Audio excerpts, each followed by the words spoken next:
ஓம் சிவாய நம. திருச்சிற்றம்பலம். எந்நாடுடைய சிவனே போற்றி, எந்நாட்டவர்க்கும் இறைவா போற்றி. காவாய் கனகத்திரளே போற்றி, கைலை மலையானே போற்றி போற்றி. சாயான்பினை நாள்தோறும் தழைப்பவர் தாயே ஆகிய வளர்த்தனை போற்றி. அருள்மிகு உண்ணாமலை சமேத அண்ணாமலையார் திருவடிகள் போற்றி போற்றி. திருத்தணி முருகப்பெருமான் மலரடிகள் போற்றி போற்றி. அருள்மிகு சிவகாமி அம்பாள் சமேத அருள் ஜோதி நாதனே திருவடிகள் போற்றி போற்றி. அனைத்து அடியார்களுக்கும் திருவடி வணக்கம். குருவே சரணம். தெளிவு குருவின் திருமேனி காண்டல், தெளிவு குருவின் திருநாமம் செப்பல், தெளிவு குருவின் திருவார்த்தை கேட்டல், தெளிவு குரு ஒரு சிந்தித்தல் தானே, தெளிவு குரு ஒரு சிந்தித்தல் தானே. திருச்சிற்றம்பலம். ஐயா வாருங்கள் ஐயா, நீங்க ஆரம்பிக்கலாங்க ஐயா. சிவாய நம. நம பார்வதிபதே. ஹரஹர மகாதேவா. தென்னாடுடைய சிவனை போற்றி, எந்நாட்டவர்க்கும் இறைவா போற்றி. காவாய் கனக திரளே போற்றி, கைலை மலையானே போற்றி போற்றி.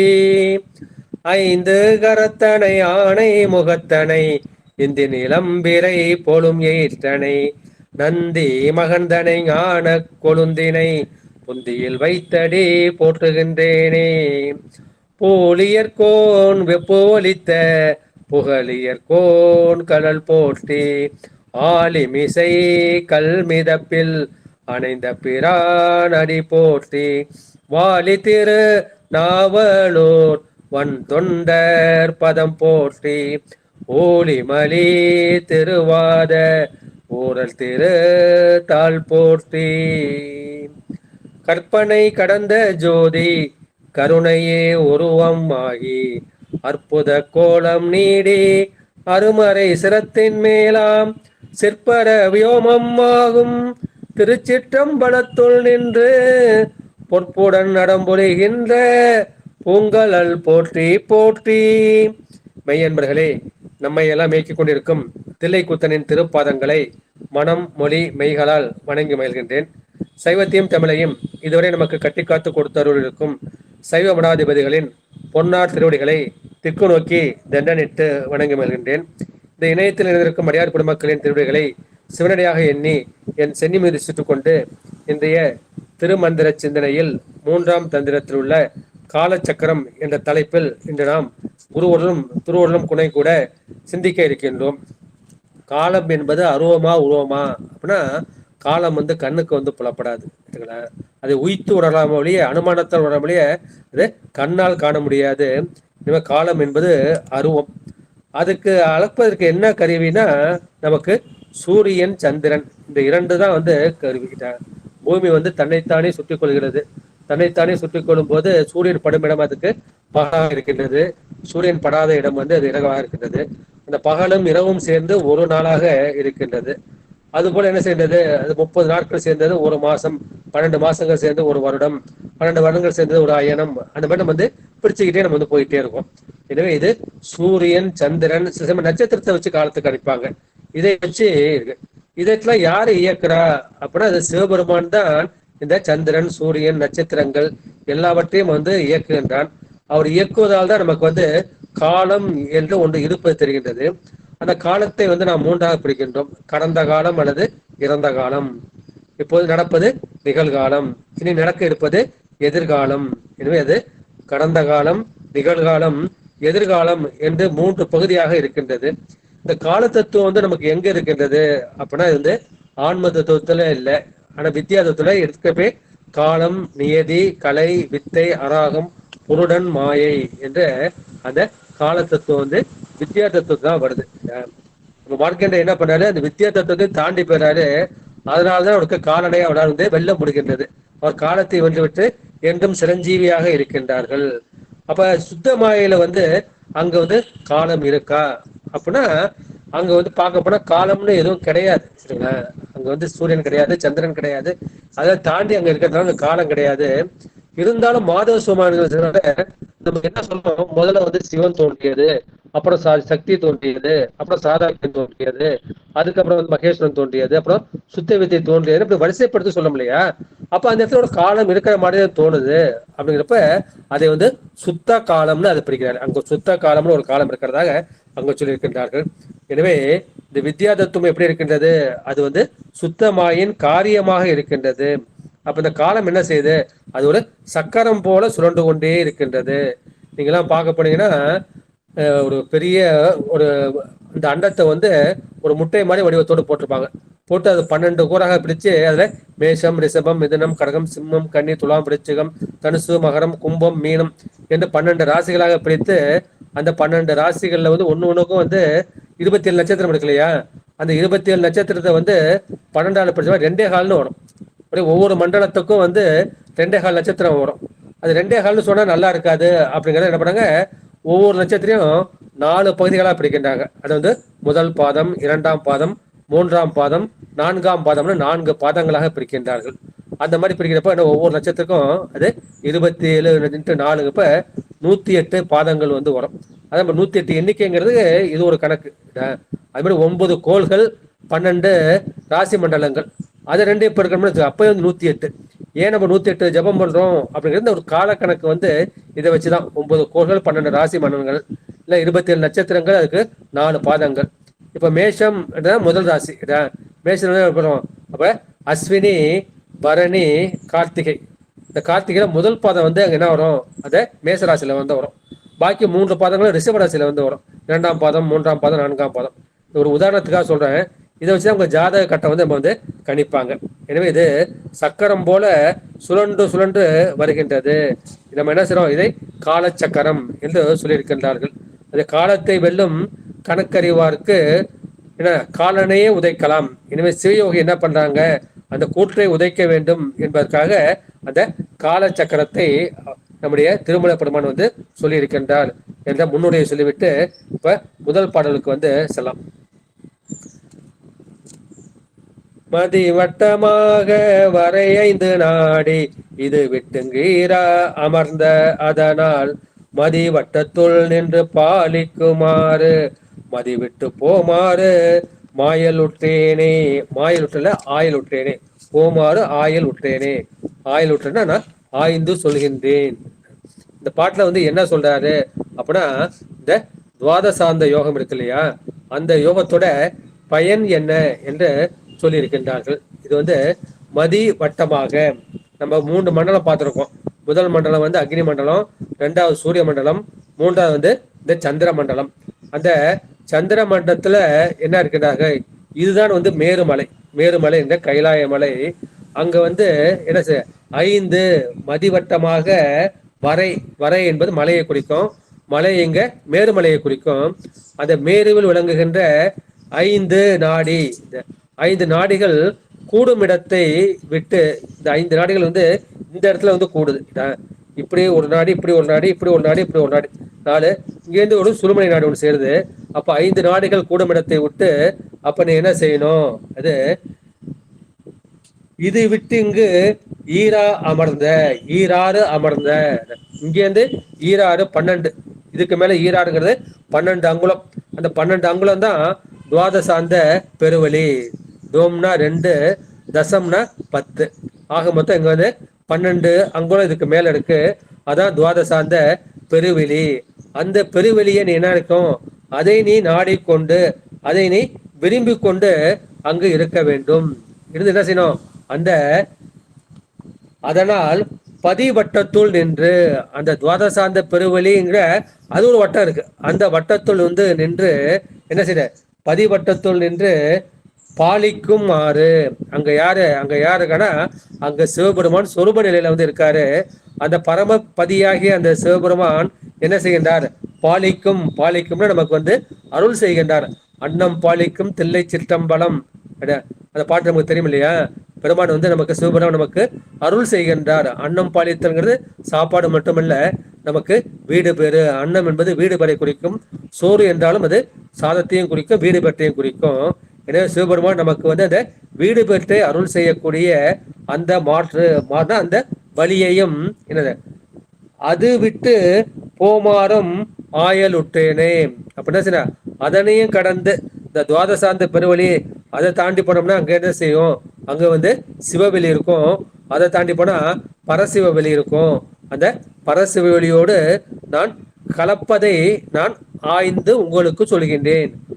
ஆயல் உற்றேனா ஆராய்ந்து உங்களுக்கு சொல்ல விட்டேன் என்று சொல்லியிருக்கின்றார்கள். எனவே மதிவட்டமாக இந்த சந்திர மண்டலத்தில் உள்ள வரை அந்த மேருவில் இந்த விளங்குகின்ற ஐந்தும் நாடி இந்த 5 நாடுகள் கூடும் இடத்தை அதை விட்டு இது விட்டுங்கு ஈராறா அமர்ந்து, இதுல இருந்து ஈராறு 12, அந்த 12 அங்கலத்தில் உள்ள அந்த துவாதசாந்த பெருவெளியில் பெருமான் வந்து அங்க விரும்பி அமர்ந்திருக்கின்றார்.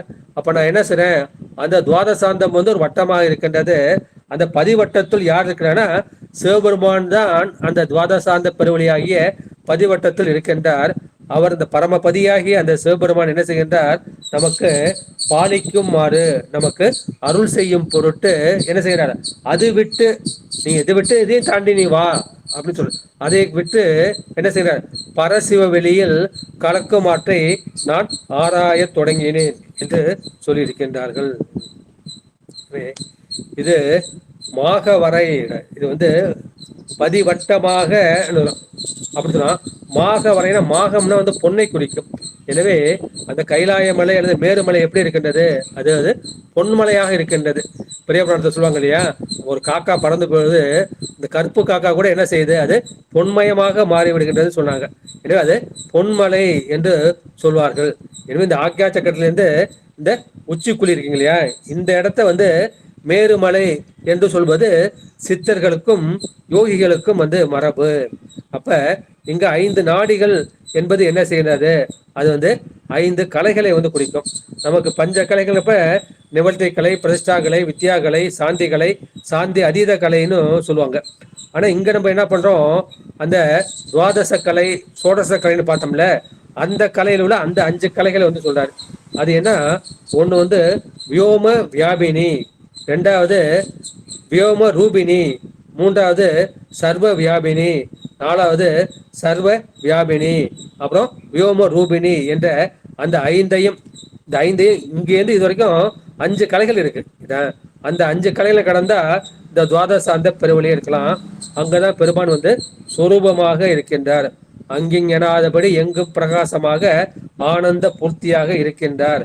நீங்க என்ன செய்யணும், அதனை கடந்து அந்த பரசு வெளியே போனீங்க அப்படின்னா சிவத்தோடு நீங்க வந்து சாயுஜ்ய முக்தியை பெறலாம் என்பது இந்த முதல் பாடுடைய திரண்ட கருத்து. அடுத்து 2வது பாடு. உற்றறிவைந்தும் உணர்ந்தரு ஏலும் கற்றறி 8ம் கலந்தறி 9ம் பற்றிய 10ம் பல வகை நாளிகை அற்றறியாது அழிகின்றவாறே. நாளிகை, நாளிகைனா 24 நிமிஷம் சேர்ந்தது வந்து ஒரு நாளிகை. அது மாதிரி பார்த்தோம்னா பகலுக்கு வந்து 30 நாளிகை, இரவுக்கு வந்து 30 நாளிகை. பகலுக்கு 12 மணி நேரம், இரவுக்கு 12 மணி நேரம் இருக்கும். எனவே அந்த நீங்க என்ன பண்றீங்க, காலத்தை கடக்காவிட்டால் நீங்கள் காலத்துக்குள் உட்பட்டு விடுவீர்கள். காலத்துக்கு உட்பட்டால் உங்கள் காலனாகிய நமன் வந்து உங்களை அழித்து விடுவான். எனவே நீங்க என்ன பண்ணுங்க, இப்போ உடம்புல உயிர் எடுக்கப்பே நீங்க என்ன செய்யுங்க, இந்த கால தத்துவத்தை தாண்டி அந்த காலமற்ற துவாதசாந்த பெருவெளிகளை நீங்கள் அடைய வேண்டும் என்ற கருத்து தான் திரண்ட கருத்து. இது ஒரு கணக்கு சொல்றாரு, இது உங்களுக்கு எந்த அளவுக்கு புரியுதுன்னு பார்த்தேங்க. உற்றறிவு 5ம். எனவே நம்ம தொல்காப்பியர் ஓரறிவு அதுவே உற்றறிவது என்று சொல்வார். இந்த தாவரம் இருக்கு, அந்த தாவரம் என்ன செய்கின்றது, அது இந்த தொடு உணர்வு மட்டும் அடைகின்றது. 2 அறிவு என்பது அதனோட சுவையே. 2வது தொடு உணர்ச்சிக்கு அப்புறம் சுவை உணர்வு வரும், அதுக்கப்புறம் 3வது மனம் உணர்வு வரும், அப்புறம் வந்து கண் உணர்வு வரும், அப்புறம் வந்து செவி உணர்வு வரும். இந்த 5 உணர்வு இருக்கின்றது. எனவே இந்த 5 பொறிகளை உற்றறிவு 5ம். எனவே இந்த 5 பொறிகளை மெய், வாய், கண், மூக்கு, செவி. மெய்யை வந்து வாய்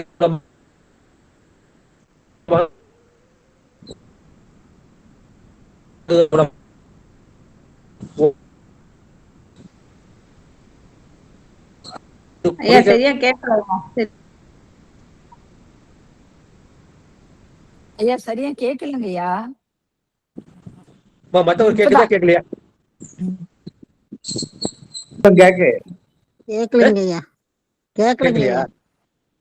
கேக்கல எல்லாருமே சொல்றாங்கய்யா. ஆமா. இல்ல அப்ப சிவானி. கேட்கல, இப்ப கேக்குது ஐயா, இப்ப கேக்குது. இப்ப கேக்குது, இப்ப பேசுறது கேக்குது. சரிங்கம்மா. எனவே உற்று அறிவு 5. இந்த 5 பொறிகள் இருக்கின்றன. மெய், வாய், கண், மூக்கு, செவி என்று 5 பொறிகள் இருக்கின்றது. இந்த மெய்யாகிய தோலின் மூலமாக நாம் தொடு உணர்ச்சியை அறிகின்றோம். அடுத்து இந்த வாய் என்கின்ற அந்த பொறியின் மூலமாக நாம் வந்து சுவை உணர்ச்சியை வந்து அறிகின்றோம். அப்புறம் கண் மூலமாக நம்ம காட்சியை அறிகின்றோம். அப்புறம் மூக்கின் மூலமாக மனத்தை வந்து அறிகின்றோம். அப்புறம் காதுகள் வழியாக நம்ம வந்து சப்தத்தை அல்லது ஒலியை வந்து அறிகின்றோம். எனவே அந்த 5 பொறிகளை பொருந்தி அறிகின்ற இந்த அறிவு 5ம் உணர்ந்து அறிவு 6 7 அவற்றோடு அதை பகுத்துணர்வுகின்ற அந்த உணர்வு. இந்த பகுத்துணர்வு மனம் அல்லது புத்தி, அதான் வந்து பகுத்துணர்கின்றது. அது சேர வந்து 6. அதோடு 7னா அவற்றில் அழுந்து நின்று ஆராய்ந்து அறிவும். ஆன்மா என்ன செய்யணும், அந்த சுவையை அறியும்னா அந்த சுவையாகவே மாறிதான் அறியும். ஆன்மா அறிவு சிவத்தை அறிவுனா சிவம், அது சிவமாகவே மாறிதான் அறியும். எனவே அவற்றில் அழிந்து அறியக்கூடிய அறிவு இருக்கு இல்லையா, அது வந்து 7. எனவே பொறிகளை அறிகின்ற அறிவு வந்து 5, அதை பகுத்துணர்கின்ற அந்த மனம் புத்தி அது வந்து 6, அவற்றில் அழுந்தி அது ஆய்ந்து அறிகின்ற அந்த அறிவு வந்து 7. அதான் உட்டறிவு 5, உணர்வு அறிவு 6 7. ஆச்சா. அப்ப கட்டு அறிவு 8. அப்ப ஞான சாஸ்திரங்களை இப்ப நம்ம படிக்கிறோம். இப்ப திருமந்திரம் படிக்கிறோம். இந்த ஞான சாஸ்திரத்தை படிக்கிற அந்த அறிவு இருக்கு இல்லையா, அதை சேர்த்தா அது 8. கலந்து அறிவது 9. இப்ப என்ன செய்யறோம், இது வரைக்கும் நம்ம வந்து கருத்தா தான் தெரிஞ்சது, நம்ம வந்து அனுபவிக்கல. இப்ப நம்ம என்ன செய்யறோம், திருமூலர் சொன்ன மாதிரி நம்ம வந்து அனுபவிக்கிறோம். இப்ப பிரேமமா சொன்னாங்க இல்லையா, அன்னைக்கு வந்து நாடி சுத்த பிராணாயாமம் பண்ணுங்கய்யா, இது செய்யறேன். அப்புறம் வந்து இந்த சோகம்னுட்டு மூலாதாரத்துல இருந்து இந்த கபாலம் வரைக்கும் உச்சிக்கிளி வரைக்கும் கீழே இருந்து சோகம்னு மூச்சு இழுத்து விடுறேன். அந்த மாதிரி இருக்கப்ப நம்ம அந்த பயிற்சி பண்றப்ப என்ன செய்கின்றோம் அப்படிங்கிறப்ப அந்த அனுபவத்து அறிவதாகிய அந்த அறிவு அது வந்து 9வது அறிவு. பற்றிய 10. இப்போது என்ன செய்தோம், பெருமானை விட்டு பிரியாமல் பற்றி நிற்கும் அந்த அறிவாகிய அந்த 10. பல வகை நாளிகை. இந்த மாதிரி ஒரு நாள் வந்து 60 நாளிகை, பகலுக்கு 30 நாளிகை, இரவுக்கு 30 நாளிகை, அது பல வகையான நாளிகை. அது மாதிரி ஒரு கணக்கிடப்பட்டுள்ளது. அது அற்று அறியாது அழிகின்றவாறே. இந்த மாதிரி ஒவ்வொரு வினாடியா, ஒவ்வொரு நிமிடமா, ஒவ்வொரு மணியா, ஒவ்வொரு பகலா, ஒவ்வொரு இரவா, ஒவ்வொரு வருடமா, இந்த மாதிரி வயசு வந்து கழிஞ்சுக்கிட்டே போகுது. அது அறியாம நீங்க என்ன பண்றீங்க, காலத்தை வந்து வீணாக்கி கொண்டிருக்கின்றீர்கள். காலத்தை வந்து நீங்க வீணாக்காமல் என்ன செய்யணும், அது பெருமானோடு அழுந்தி அந்த சிவத்தை வந்து நீங்கள் அறிய வேண்டும் என்ற அந்த கருத்தை வந்து இவர் எண்ண அலங்காரத்துல மல 5 6 7 8 9 10 என்று எண் அலங்காரமாக சொல்லி இருக்கின்றார்கள். எனவே இந்த மனுஷனுக்கு மட்டும்தான் என்ன செய்யுது, அந்த 6வது பகுத்தறியக்கூடிய அந்த அறிவு இருக்கின்றது. அந்த அறிவை தான் மனம் அல்லது புத்தின்னு சொல்றோம். அதோடு ஆய்ந்து தோயும் அந்த அருபாகிய அந்த ஞானமும் சேர அது வந்து 7ஆக வந்து மாறும். அவற்றோடு சாத்திர ஞானத்தை கட்டால் அது 8ஆக மாறும். அந்த சாத்திர ஞானம் என்ன கொடுக்கும், நூலறிவை மட்டும்தான் கொடுக்கும், அனுபவ அறிவை வந்து குடிக்காது. எனவே அந்த அனுபவ அறிவை கொடுக்கணும் யார் வரணும், அந்த சிவபெருமான் வந்து குருநாதனாக வர வேண்டும். அந்த மாதிரி குருநாதனுடைய அவன் காட்டுகின்ற அந்த அறிவு வந்து 9வது அறிவு. அப்புறம் கடைசி என்ன செய்யுது, அந்த சிவபெருமான திருவடி தான் நமக்கு பற்ற வேண்டிய பற்றுன்னு நமக்கு இந்த ஆன்மாவுக்கு புரியும். மற்ற எதையும் பற்றக்கூடாது. அதனால அப்பதான் என்ன, உன்னை சிக்கன பிடித்தேன் எங்கிருந்து எழுவதையே என்று நம்முடைய மாணிக்க திருவாசல பாடியிருக்கா இல்லையா. அப்பதான் பெருமானை வந்து நம்ம சிக்கன உறுதியாக பிடிச்சுக்குவோம். அது வரைக்கும் நம்ம உலகத்தையும் பெருமானையும் மாத்தி மாத்தி படிச்சுக்குவோம். அந்த மாதிரி மாத்தி மாத்தி பிடிக்கிறப்ப நமக்கு என்ன செய்யும், அந்த ஆயுசு வந்து வீணா கழியும், காலம் வந்து வீணா கழியும். கடைசியில காலன் வந்து உங்களை கூட்டு போவான். அந்த காலன் கூட்டு போறதுக்கு முந்தி நீங்க என்ன பண்ணுங்க, பெருமானை நீங்க பட்டுக்கிட்டீங்கன்னா அந்த சிவகணங்கள் வந்து உங்களை கூட்டி செல்வார்கள். அப்புறம் நீங்க வந்து அந்த யோக நிலைக்கு வந்துட்டு என்ன சார், சிவபெருமானே வந்து உங்களை கூட்டி செல்வார் என்ற கருத்து வந்து இந்த 2வது பாட்டுல வந்து சொல்லப்பட்டிருக்கின்றது. அடுத்து 3வது பாட்டு. அறிகின்ற ஆண்டவை ஐந்து மூன்று மொழிகின்ற 33 என்பதாகும். கழிகின்ற காலர் 12 என்ப எழுகின்ற 2 எண்ணற்றிருந்ததே.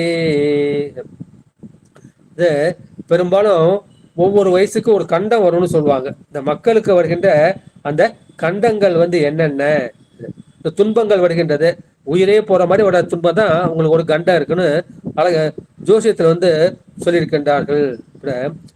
அழிகின்ற, இப்ப நம்ம என்ன செய்யறோம், காலம் அழிந்து கொண்டே இருக்கிறது. இப்ப எனக்கு 70 வயசு ஆயிடுச்சு அப்படின்னா 70 வருடத்தை நான் அழித்து விட்டேன், வீணாக கழித்து விட்டேன். எனவே கூறியவாறு நான் அழித்த அல்லது அழிகின்ற ஆண்டவை, அந்த ஆண்டுகள் என்னது, நம்ம வாலிபனா இருந்தேன், வாலிபனா இருப்ப அது என்னது 5 3, அதாவது அந்த 25 முதல் 28 வரையில் ஒரு எல்லை, அது ஒரு எல்லை அல்லது ஒரு கண்டம். அழிகின்ற ஆண்டவை 5 3, 5 25, அதோட 3 சேர்த்தா 28. எனவே முதல்ல அழிகிற வருஷம் எது, அந்த 28 வயசு வரைக்கும் நம்ம இளைஞனா இருக்கிறோம், அது ஒரு எல்லை. அப்புறம் மொழிகின்ற 33 என்பது ஆகும்.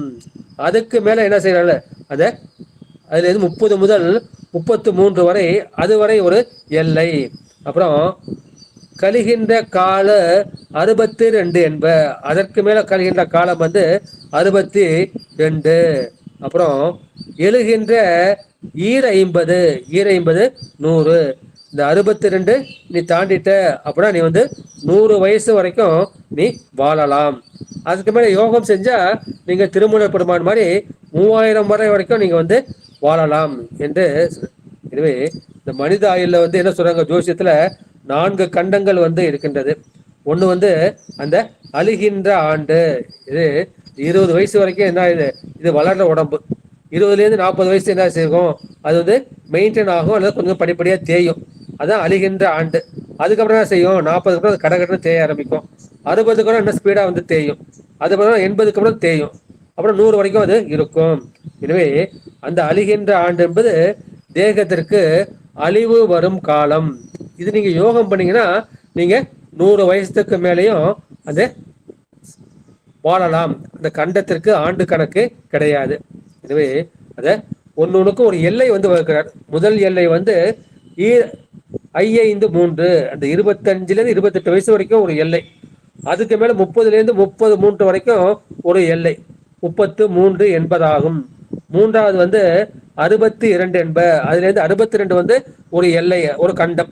அதுக்கு மேல 50, அது 100 வயசு, அது ஒரு எல்லை. நீங்க அதை தாண்டி நீங்க வாழலாம் என்ற கருத்தை இந்த 3வது பாட்டுல சொல்லியிருக்கின்றார்கள். திருந்து தினத்தோடு நின்று இருந்தறினான் என்று 2 8 3 பொருந்திய நாளது புக்கறிந்தோங்கி வழுந்துதல் இன்றி மனை புகழாமே. இது யோகம் செய்யறதுக்கும் ஒரு நாள் கணக்கு உண்டு. எனவே திருந்து தினம் அத்தினம், திருந்திய நாள்ங்கிறது நம்ம என்னைக்கு பிறந்தோமோ. உதாரணமா நான் ஞாயிற்றுக்கிழமை பிறந்தேன், இப்ப ஞாயிற்றுக்கிழமை எனக்கு பிறந்த நாளாக சொல்லப்படும். எனவே திருந்து தினம் அத்தினம், திருந்திய நாளாகி அந்த பிறந்த நாள். தினத்தோடு நின்று இருந்து அறி நாள் 1 2 8. அதுல நான் என்ன நட்சத்திரம் பிறந்திருக்கேன் அப்படின்னா நான் பூர நட்சத்திரம் பிறந்திருக்கேன். எனவே அதோட பொருந்தி நின்ற நட்சத்திரம். நின்று இருந்து நாள் என்பது அந்த நட்சத்திர நாளை குறிக்கும். அதிலிருந்து என்ன 1 2 8 3 நம்ம அங்க போடலாம். அந்த நாள்ல இருந்து 1 2 3 8 ஆகிய இந்த நாட்களை என்ன செய்யும், அதை நீங்கள் ஆராய்ந்து, அந்த பொருந்திய நாட்களை நன்கு ஆராய்ந்து வருத்தமின்றி மனை புகலாம். எனவே இப்ப என்ன சொல்றாரு அப்படின்னா, நீங்க என்ன தினத்துல பிறந்தீங்க, அது உங்க பிறந்த நாள். வடமொழியில அது ஜென்ம தினம்னு சொல்லுவாங்க. நீங்க பிறந்த நட்சத்திரம் எடுது, நான் பூர நட்சத்திரம் பிறந்திருக்கோம். எனவே ஜென்ம நட்சத்திரம், எனவே ஜென்ம தினம் ஜென்ம நட்சத்திரம். இப்போ நான் ஞாயிற்றுக்கிழமை இப்ப பூர நட்சத்திரம் வந்து நான் பிறந்திருக்கேன். அதனை அடுத்த அந்த இரண்டாவது நாள், அந்த இரண்டாவது நாள்ல அந்த நட்சத்திரமும், அப்புறம் 3 8ஆம் நாள் அந்த நாள்களும் அந்த நட்சத்திரமும். இதை தவிர்த்து நீங்க என்ன செய்யலாம், ஏனைய நாட்களில் நீங்கள் பொருத்தம் பார்த்து மனை புகலாம். மனை புகலாங்கிறது நம்ம வீடு புகுறதுக்கு நாள் குறிக்கிற மாதிரி ஒரு கணக்கு வந்து சொல்றாரு. ஆனா இது என்ன, இந்த மனைங்கிறது இந்த உடல். இந்த உடல்ல வந்து நீங்க புகுவதுதான் என்ன, அது யோக பயிற்சிக்காக நீங்க அந்த 6 ஆதார தியானம் பண்ணீங்க இல்லையா, அந்த 6 ஆதார தியானத்துல நீங்க என்ன செய்யலாம், அந்த தினத்தை தவிர்த்து மற்ற நாட்களில் நீங்க வந்து அந்த யோக பயிற்சியை நீங்க ஆரம்பிக்கலாம். ஆரம்பிக்கிறது மட்டும் நம்ம கணக்கு பார்க்குற மொழிய, அப்புறம் செய்யறதுக்கு வந்து கணக்கு பார்க்கறது இல்லை. மறுபடியும் சொல்லிடுறேன், அது வந்து திறந்த தினம்ங்கிறது அது நம்முடைய ஜென்ம தினம் அல்லது பிறந்த நாள். அப்புறம் அதனுடைய நட்சத்திரம் அந்த ஜென்ம நட்சத்திரம், அதுல இருந்து அது முதல் நாள், அதுல இருந்து 2ஆம் நாள் அது நட்சத்திரம், அப்புறம் 3ஆம் நாள் 8ஆம் நாள். ஆக மொத்தம் அந்த 4 நாளை விட்டுட்டு பாக்கி 3 நாள்ல நீங்க என்ன பார்க்கலாம், எது நல்ல நாளா இருக்குன்னு பார்த்து அந்த நாள் பார்த்து நீங்க யோக பயிற்சியை வந்து நீங்க ஆரம்பிக்கலாம். ஆரம்பிச்சு இப்ப நீங்க என்ன செய்யலாம், அந்த ஆசனம் பிராணாயாமம் அப்புறம் தாரணை தியானம் சமாதி அந்த நிலைக்கு நீங்க வந்து ஆரம்பிக்கும் போது இந்த நாள் பார்த்து விட்டு நீங்க மனை புகுங்கிறது இந்த குடிமனை புகுவது அந்த புகு விழா இல்லை, புகுமனை புகு விழா இல்லை. இது வந்து யோகமாகிய இந்த உடலுக்கு நாம் செய்ய வேண்டிய அந்த யோக பயிற்சிக்காக ஆராதார தியானம் செய்யக்கூடிய அந்த நாளை வந்து இந்த பாட்டுல வந்து ஆரம்பிச்சு நீங்க எப்படா தொடர்ந்து செய்யலாம். செய்யறப்ப என்ன செய்யணும், தொடர்ந்து செஞ்ச சில பேருக்கு சலிப்பு ஏற்படும். அதில் 1 நாள் 2 நாள் வாரத்தில் 1 நாள் ரெஸ்ட் விட்டுட்டு மற்ற நாள் செய்யலாங்கிற கருத்தையும் சொல்வார். அடுத்த பாட்டு, மனை புகுயிரும் மனத்திடை நாடில் என 25 ஈராறு அதனால் தனை அறிந்தோராட்டு தற்குறியாறு வினை அறியாது விளங்கிய நாளே. தற்குறி என்ற அந்த பதத்தை வந்து இப்போ பயன்படுத்திருக்காரு. இப்போ அந்த வார்த்தை வந்து இப்போ சோசியல் மீடியாவில் ரொம்ப ஃபேமஸாக போயிட்டு இருக்கு. அதில் என்ன செய்கின்றார்கள், திருந்து மனை புகும் வீரம் மகத்திடை நாடி. என்ன செய்யறாங்க, நீங்க வந்து யோகம் வந்து அந்த மாதிரி யோகம் வந்து நீங்க பயில வேண்டும். அந்த மாதிரி யோகம் பயின்றால் நீங்க என்ன செய்யணும், மனத்திடை நாடி, மகத்திடை நாடின்னு போட்டுக்க, மனத்திடை நாடி. உங்களுடைய மனத்தில் வந்து நன்கு ஆராய்ந்து அப்படின்னா அது என 25னா என்ன செய்யுது, அந்த 24 ஆன்ம தத்துவம் அது கூட புருஷன் சேர்ந்தா அது 25ஆ வாரம். எனவே அந்த 24 ஆன்ம தத்துவங்களும் புருணம் சேர்ந்து அந்த 25ம் அப்புறம் என்ன செய்கின்றார்கள், ஈராறு அதனால் ஈராறு 12 நம்ம மூச்சு வந்து வெளில விடுறோம். மூச்சு என்ன செய்யறோம், அதை வந்து வெளி மூச்சுன்னு சொல்லுவாங்க. அந்த வெளி மூச்சு எவ்வளவு தூரம் போகுது, அது ஈராறு 12 அங்குலம் நீளத்துக்கு அது போகுது. அதை நீங்கள் அறிந்து மறுபடியும் இருக்கப்ப என்ன செய்யுது, இருக்கிறப்ப அந்த 12 வர மாட்டேங்குது, 8 அங்குலம் தான் வருது. அப்போ ஒரு மூச்சுக்கு 4 அங்குலம் நஷ்டமாகுது. அதெல்லாம் 120 வயசு வரைக்கும் வாழ வேண்டியவன் வந்து அந்த ஆயுசு குறைஞ்சி வந்து இறந்து போறான். அப்ப நீ என்ன செய்யணும், அப்ப அந்த மூச்சை வந்து நீங்க வந்து உள்ளுக்கு வந்து இருத்த வேண்டும். மனை புகுவீரம் மனத்திடை நாடி என 25ம் இந்த 25 ஆன்ம தத்துவம் 24 ஆன்ம தத்துவமும் புருஷனை சேர்ந்து 25 ஈராறு அதனால் அந்த 12 அங்குலம் தன்னை அறிந்து ஏறட்டு தற்குறியாமறு. அதை என்ன செய்யணும், அதை தன்னை அறிவதற்கு இந்த பிராணன் தான். யோகத்துல வந்து மூச்சு தான் கணக்கு, அதுல இந்த பிராணவாயு தான் கணக்கு. அந்த பிராணனால் அறிந்து அதனை என்ன செய்யணும், அதை வீணா வெளியில விடக்கூடாது. அதை என்ன செய்யணும், உள்ளுக்கு இருத்தி என்ன செய்யணும், சிவத்தை வந்து நீ தியானிக்க வேண்டும். என்ன செய்யணும், பெருமானை வந்து நீங்கள் தியானிக்க வேண்டும். அந்த மாதிரி தியானித்தால் உங்களுக்கு அந்த 6 ஆதாரத்துல மூலாதாரத்துல கணபதி வந்து தென்படுவார், சுவாதிஷ்டானத்துல வந்து பிரம்மன் தென்படுவார், அப்புறம் மணிப்புரகத்துல வந்து விஷ்ணு வந்து காட்சி கொடுப்பார், அப்புறம் இந்த அநாகத்துல வந்து ருத்ரன் வந்து காட்சி கொடுப்பார், இங்க மகேஸ்வரன் வந்து காட்சி கொடுப்பார், இங்க வந்து சதாசிவன் காட்சி கொடுப்பார்.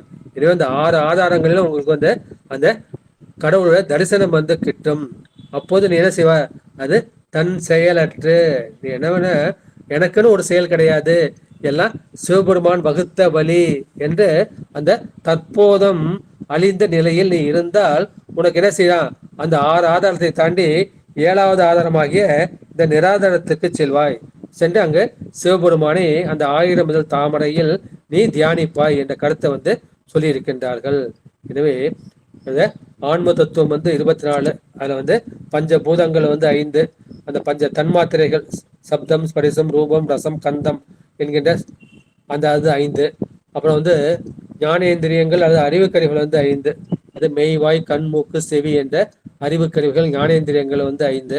அதுக்கப்புறம் வந்து கர்மேந்திரியங்கள், அது கை, கால், குதம், குறி, வாய் என்கின்ற அந்த கர்மேந்திரியங்கள். இப்ப 4, 5, 20 ஆச்சு. அது கூட சேர்த்து மனம், புத்தி, சித்தம், அகங்காரம் சேர்த்தா 24 ஆன்ம தத்துவங்கள். அதுல புருஷனை சேர்த்தா அந்த ஆன்ம சேர்ந்து தானே இருக்குது. அப்ப சேர்த்தா 25 அங்க ஒரு கணக்கு வச்சிருக்காரு. எனவே அந்த ஆன்ம தத்துவங்களை நீ ஆராய்கின்றாய். என்ன ஆராய்கிறாய்?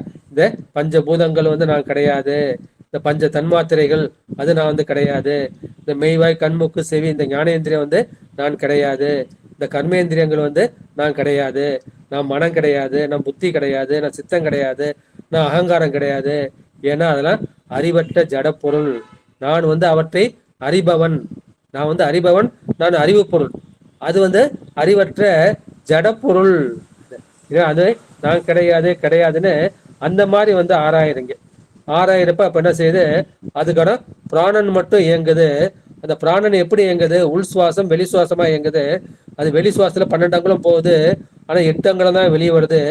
ஒவ்வொரு மூச்சுக்கும் 4 அங்குலம் நஷ்டமாகுது என்று நீ வந்து அதை அறிகின்றாய். அந்த மாதிரி அறியும் போது என்ன செய்யுது? மூச்சை வந்து நஷ்டப்படுத்தக்கூடாது என்று பிராணாயாமம் செய்கின்றார். அந்த மாதிரி நினைச்சிட அந்த மாதிரி செய்யறப்ப என்ன செய்ய? அந்த ஆன்ம தத்துவத்தை நீ வந்து நீக்குகின்றாய். அப்போ வந்து உனக்கு என்ன செய்யும்? அப்ப தத்துவ ரூபம், தத்துவ தரிசனம், தத்துவ சுத்தி என்ற அந்த தசகாரியத்துல 3 படிகள். தத்துவம் என்பது அது 36 தத்துவங்களை வந்து குறிக்கும். அது தத்துவ தரிசனம், அதை வந்து நீ வந்து பார்ப்பாய். அப்ப தத்துவம் வந்து சுத்தி ஆகிவிடும். தத்துவ சுத்தி என்பது நான்லாம் இந்த தத்துவம் கிடையாது, தத்துவம் வந்து பெருமாள் எனக்கு கூட்டியது என்று சொல்வார்கள். எனவே அதை வந்து நீங்க கண்டுபிடிப்பார்கள். எனவே தத்து, அப்புறம் தத்துவம் அசின்னு சொல்லும் இல்லையா? தத்துவம் அசிங்கிறப்ப தத்துங்கிறது அது சிவத்தை வந்து குறிக்கும். அந்த சிவம் வந்து எங்க இருக்கின்றது? அது இல்லாத இடமே இல்லை, எல்லா இடத்துலயும் இருக்குது. அதுல முக்கியமாக 6ஆக இருப்பது அந்த 6 ஆதாரங்கள். அந்த 6 ஆதாரங்கள் மூலாதாரம், சுவாதிஷ்டானம், மணிப்புரகம், அநாகதம், விசுத்தி, ஆங்கியா சக்கரம். அப்பே அங்க தத்து பொருள் எப்படி இருக்கு? அந்த மூலாதாரத்தில் வந்து கணேசராக இருக்கின்றது, சுவாதிஷ்டானத்தில் பிரம்மனாக இருக்கின்றது, மணிப்புரகத்தில் விஷ்ணுவாக இருக்கின்றது, அநாகதத்தில் ருத்ரனாக இருக்கின்றது. இங்க இது விசுத்தி சக்கரத்தில் அது மகேஸ்வரனாக இருக்கின்றது. ஆங்கியா சக்கரத்தில் அது சதாசிவமாக இருக்கின்றது. அந்த இடத்துல வந்து சிவம் தான் விளங்குகின்றது. சிவன் தான் அந்த கடவுள்களை வந்து செயல்படுத்துகின்றது. அவர்கள் மூலமாக அந்த பலத்தை அளிப்பதும் அந்த தியான பலனை கொடுப்பதும் அந்த சிவன் தான். அப்ப நான் என்ன செய்றேன்? நான் வந்து தியானிக்கின்றேன். தியானிக்கக்கூடிய ஆன்மாவாகிய நான் இருக்கின்றேன்.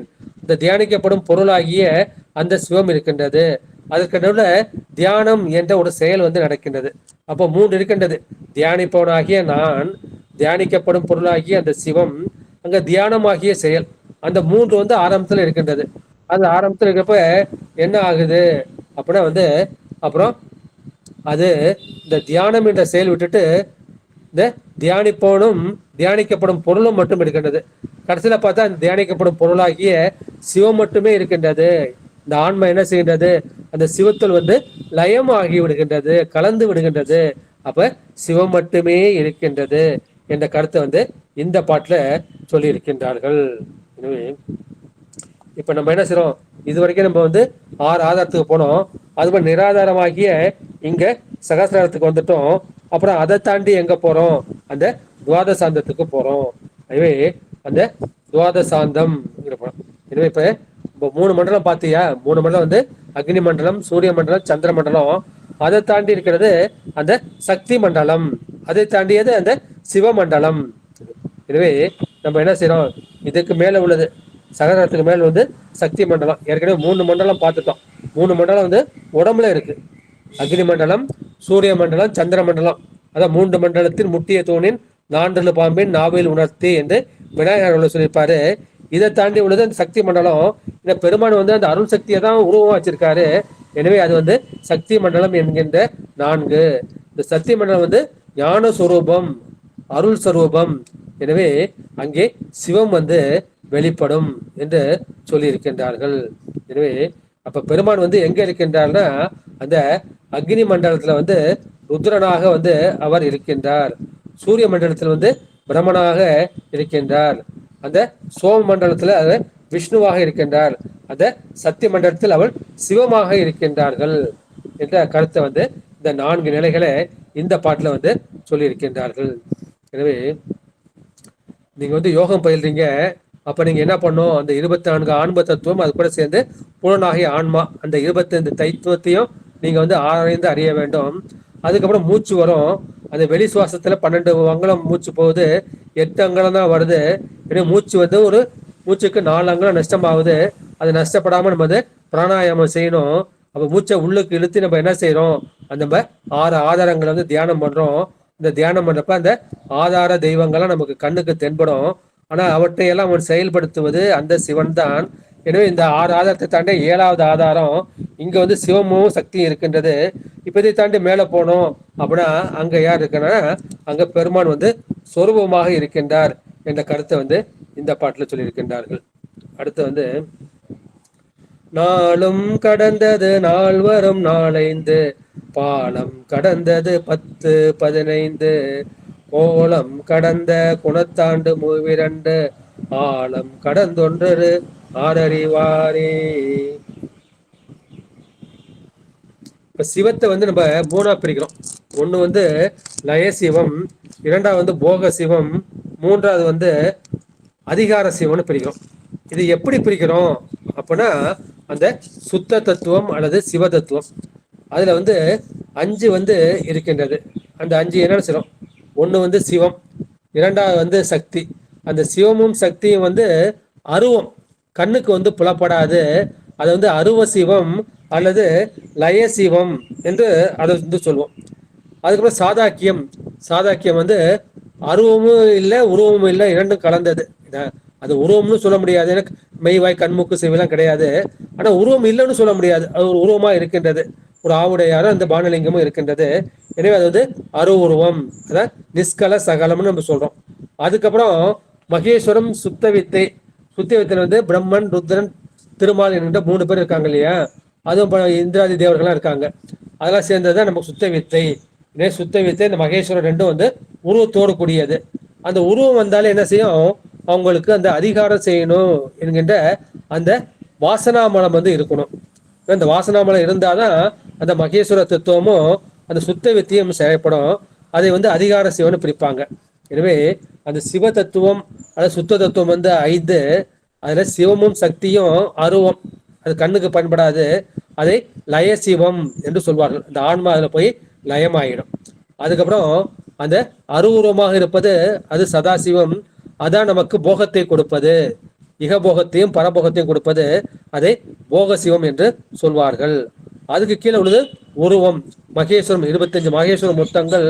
அதுக்கப்புறம் அந்த சுத்த வித்தையில் உள்ள அந்த பிரம்மன், திருமால், ருத்ரன், இந்திராதி தேவர்கள், 33 கோடி தேவர்கள் அங்கதான் இருப்பாங்க.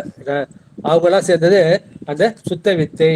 அதை வந்து அதிகார சிவம், இந்திரனுக்கு வந்து அதிகாரம் பண்ணணும்னு ஆசை இருக்கும், ருத்ரனுக்கு அந்த ஒழிக்கக்கூடிய அந்த ஆணவம் வந்து இருக்கும் என்ற அந்த கருத்தை வந்து சொல்லியிருக்கின்றார்கள்.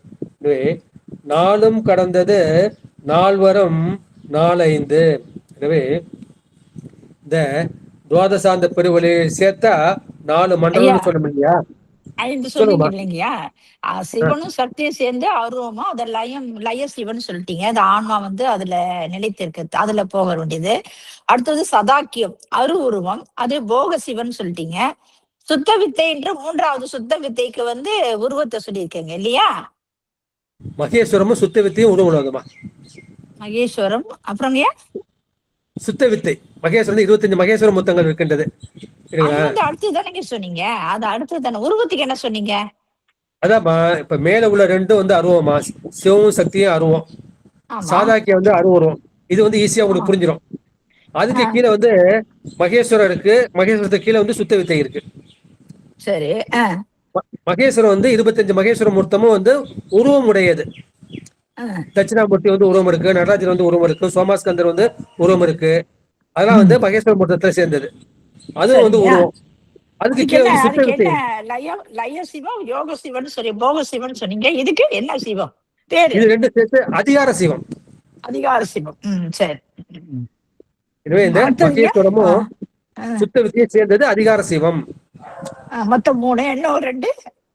அதாம்மா, மொத்தம் இந்த 5 வந்து 3ஆ பிரிக்கிறோம். சரி சரி, நல்லதுங்க, நல்லது. ஆன்ம தத்துவம் 24, வித்யா தத்துவம் 7. அது ஒன்றும் பிரச்சனை இல்லை. அதுக்கு மேலே சிவ தத்துவம் வந்து 5 வந்து நம்ம 3ஆ பிரிக்கிறோம். அந்த 5ஐயும் இயக்கிறது வந்து சிவபெருமான் தான் தானே நேரடி கண்ட்ரோலை வந்து வச்சு இயக்கிக்கிட்டு இருக்காரு. சரிங்களா? அதுல இந்த 5ல வந்து மேல உள்ள 2 அருவம், நடுவில் உள்ள சாதாக்கியம் வந்து உருவம், கீழே உள்ள 2 வந்து அது உருவம். அந்த அருவம் வந்து லயசிவம், அந்த உருவம் வந்து போக சிவம், நமக்கு போகத்தை கொடுப்பது, இகபோகத்தையும் பரபோகத்தையும் கொடுப்பது. அது கீழே உள்ளது வந்து அது உருவம் உள்ளது அதிகார சிவம். இது வரைக்கும் 3 மண்டலம் பார்த்தா நமக்கு ஒன்றும் குழப்பம் இல்லை. இப்ப 4வதோட மண்டலம் சொல்றாரு. ஏன்னா கீழே அக்னி மண்டலம், இங்க வந்து சூரிய மண்டலம், இங்க சந்திர மண்டலம், இதுக்கு மேல 12 அங்குலம் இருக்கு இல்லையா, அதை வந்து சக்தி மண்டலம். அதான் நாளும் கடந்துனா அத துவாதசாந்த பகுதி இது வரைக்கும் போயிட்டோம்னா 4 மண்டலத்தை கலக்கணும். அக்னி மண்டலம், சூரிய மண்டலம், சந்திர மண்டலம், சக்தி மண்டலம். அந்த 4ம் கடந்து 4 அந்த மண்டலத்துக்கு அதிபதிகள் வந்து யாரு? அந்த அதிபதிகள் வந்து போன பாட்டிலே வந்து நான் சொல்லிட்டேன். அக்னி மண்டலத்துக்கு வந்து ருத்திரன், சூரிய மண்டலத்துக்கு வந்து பிரம்மன், அப்புறம் சந்திர மண்டலம் அல்லது சோமண்டலத்துக்கு விஷ்ணு, அதுக்கு மேல சக்தி மண்டலத்துக்கு வந்து சிவன்.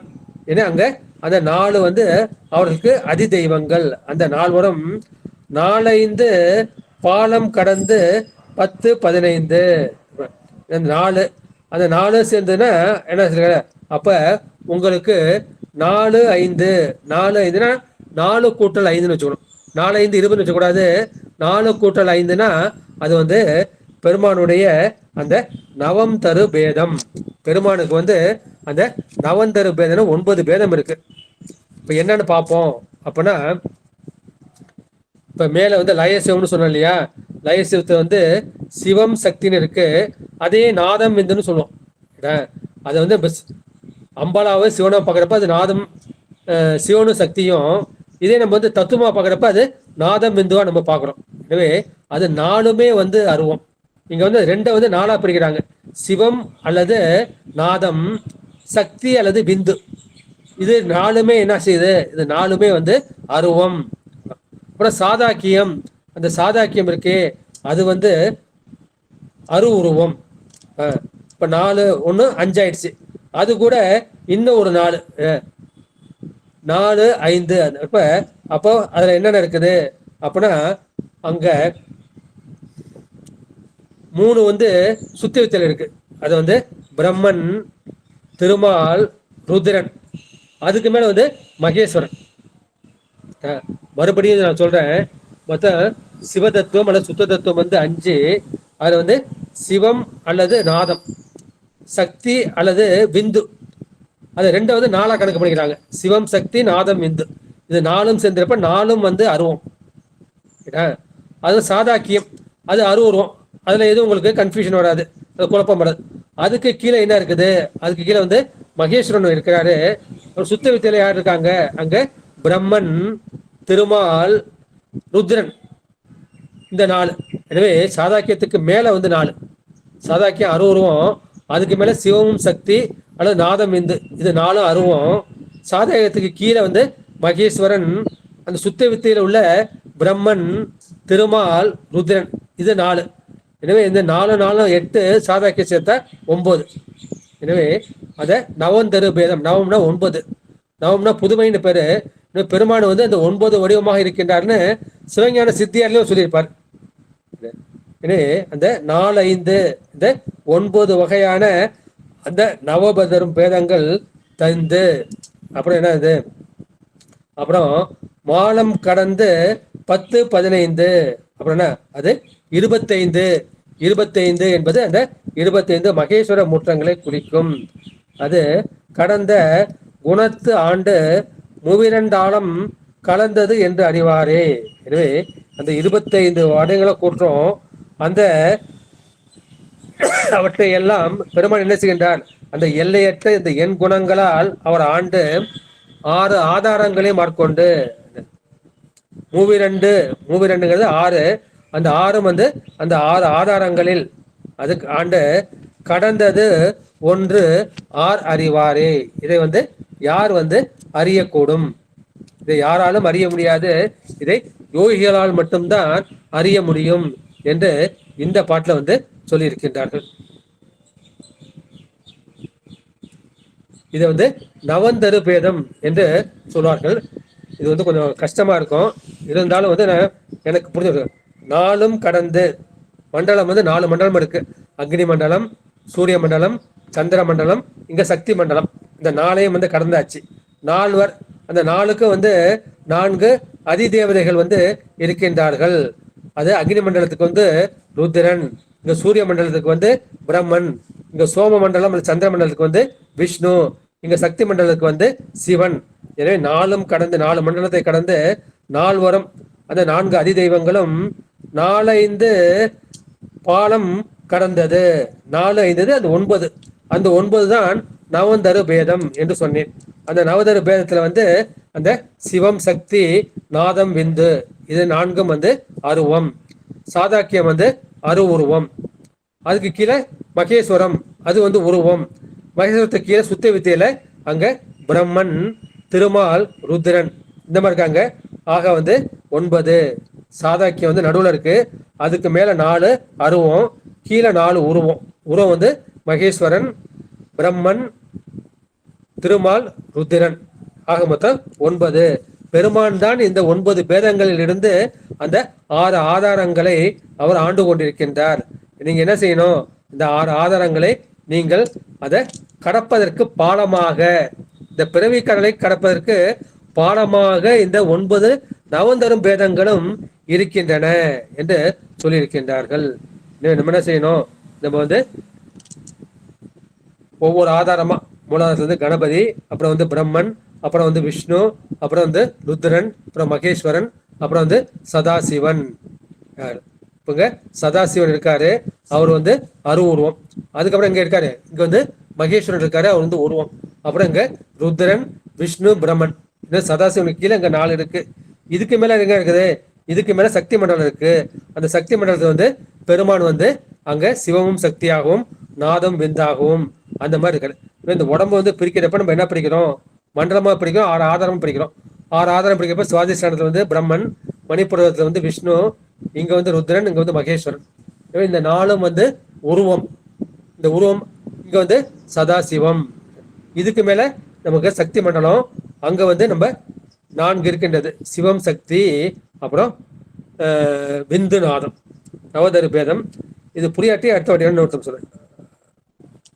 ஏன்னா இது வந்து ஒரு எண்ணிக்கையில வந்து சொல்லிட்டு போறாரு. அந்த எண்ணிக்கைக்கு வந்து பொருள் சொல்றது கொஞ்சம் கஷ்டமா இருக்கு. அப்புறம் அடுத்த பாட்டு, 6 20 கை 5 3க்கு தேரும் 2 20 இவை கூறு மதி 1 27 வேறு மதி எங்க நான் விதித்தானே. இதுக்கு வந்து என்ன பண்ணிருக்காங்க அப்படின்னா, நம்முடைய கந்தமணி தேசிகரையா வந்து இதுக்கு வந்து உரை வந்து எழுதல. ஏன் வந்து உரை எழுதல அப்படின்னா, இதுக்கும் அதுக்கு அடுத்த பாட்டு விதித்த 28 இது 2க்கும் வந்து இது வந்து சித்தர் மரபு பற்றி வந்தது. இதற்கு வந்து பொருள் சொல்வது மிகவும் கடினம்.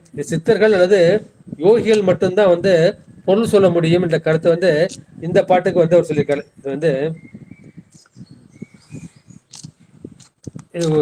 முடிஞ்ச அளவுக்கு வந்து எனக்கு தெரிஞ்ச அளவுக்கு வந்து பொருள் சொல்றேன். எனவே 6 எனவே நம்ம 12 மாசம் இருக்கு இல்லையா? அந்த 12 மாசத்துல வந்து முதல் 6 மாசம் நம்ம வந்து ஜனவரி, பிப்ரவரி, மார்ச், ஏப்ரல், மே, ஜூன் அந்த மாதிரி வச்சுட்டாலும் சரி, இல்ல சித்திரை, வைகாசி, ஆணி, ஆடி, ஆவணி அந்த மாதிரி வச்சுட்டாலும் சரி. எனவே அந்த முதல் 6 மாதம், 6ங்கிறது முதல் 6 மாதங்களுக்கு 20 கை 5. அப்ப என்ன செய்ய? அதுல வந்து 20 நாட்கள் முதல் 6 மாசத்துக்கு நீங்க வந்து யோகா எப்படி பண்ணா 20 நாள் வந்து செய்யணும். 5-3க்கு அடுத்த 3 மாசம் இருக்கு இல்லையா, அந்த 3 மாசத்துக்கு வந்து என்ன செய்யும், அது தனித்தனி நாட்கள் வந்து அது 25 5 முதல் 6 மாசத்துக்கு நீங்க 20 நாள் யோகம் பண்ணா போதும். அதுக்கு அடுத்த 3 மாசம் வருது இல்லையா, அப்போ வந்து நீங்க 25 நாளுக்கு வந்து நீங்க வந்து பண்ணுங்க. இப்ப 6 3 9 ஆயிடுச்சு. அதுக்கப்புறம் வந்து தேரும் 2 அடுத்த 2 மாசம் வருது இல்லையா, அது வந்து 21 ஆறவை. அங்க நீங்க என்ன பண்ணுங்க, அங்க 26 நாட்கள் வந்து நீங்க வந்து யோகம் பண்ணுங்க. அப்புறம் கூறு மதி ஒன்றினுக்கு அப்புறம் கடைசியா 1 மாசம் இருக்கு இல்லையா, அந்த மாசத்துக்கு வந்து 27 நாட்கள் வந்து நீங்க வந்து யோகம் பண்ணுங்க. இது வந்து தொடர்ந்து வந்து யோகம் பண்ணக்கூடாது. யோகம் பண்றப்ப என்ன செய்யணும், நடுவில் கொஞ்சம் ரெஸ்ட் வேணும். அது படிப்படியாக கொஞ்சம் வந்து பண்ணணும், அதிகம் பண்ணிக்கிட்டே போகணும். எனவே இந்த முதல் 6 மாதங்களுக்கு நீங்கள் 20 நாட்கள் வந்து யோகம் பண்ணுங்க. அடுத்த 3 மாசம், அந்த 7ஆம் மாசம் 8ஆம் மாசம் 9ஆம் மாசம், அதுக்கு வந்து 25 நாட்கள் வந்து நீங்க யோகம் பண்ணுங்க.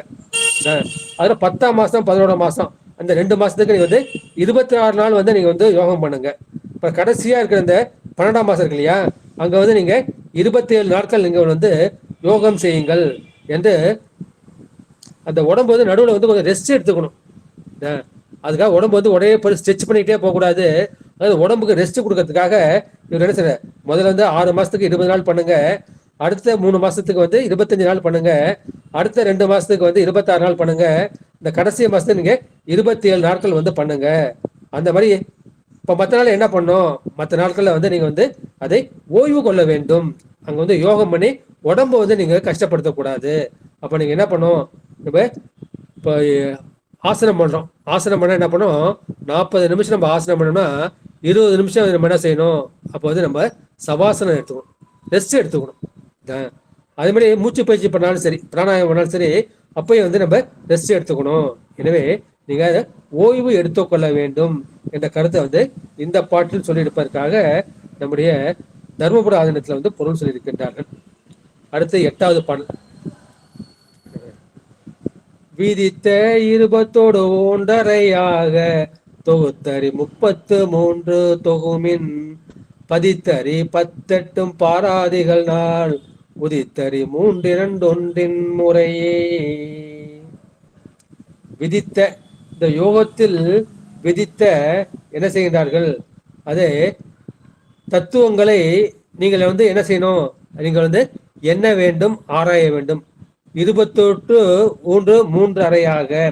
எனவே அந்த அசுத்த தத்துவங்களில் 3 நீங்களாக 28. சுத்த தத்துவத்துல வந்து 5 இருக்கு, நல்லா தெரியும்.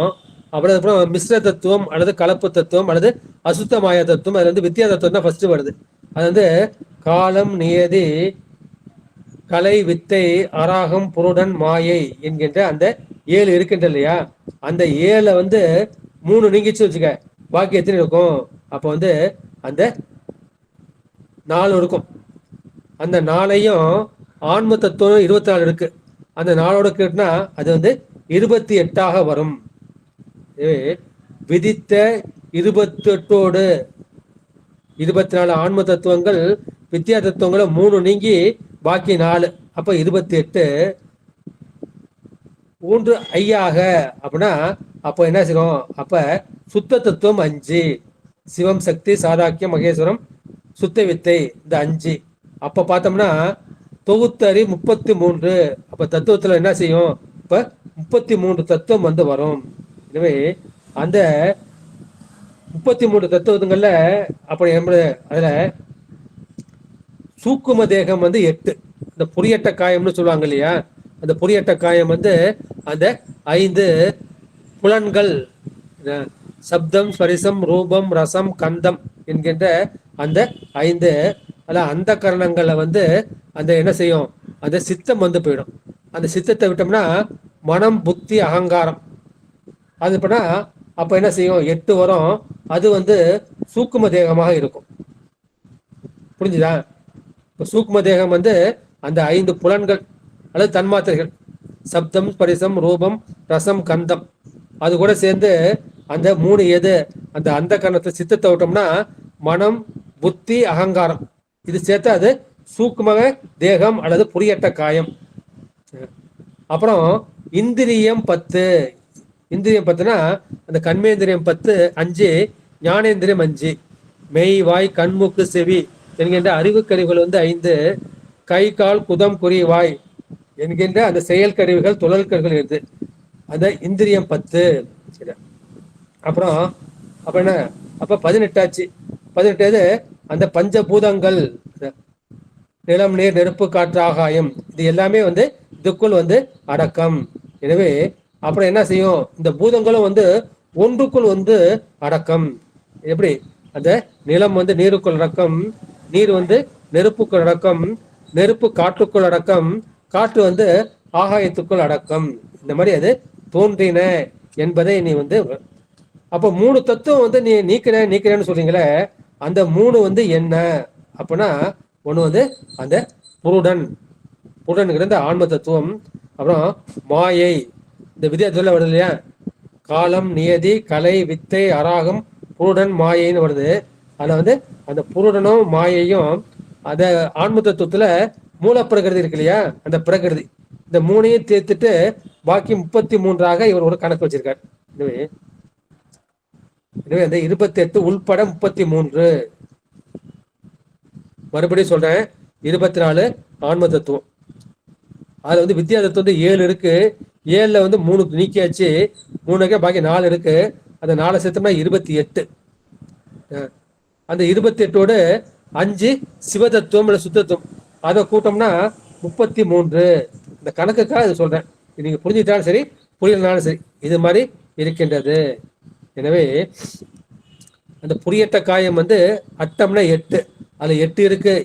ஏன்னா 8னா அந்த தன்மாத்திரை, சப்தம், ஸ்பரிசம், ரூபம், அது ரசம், 3 தானே. ஆன்ம தத்துவம் 4, வித்யா தத்துவம் 7, அதுல 3 நீக்கிட்டா 4, 4 24 28.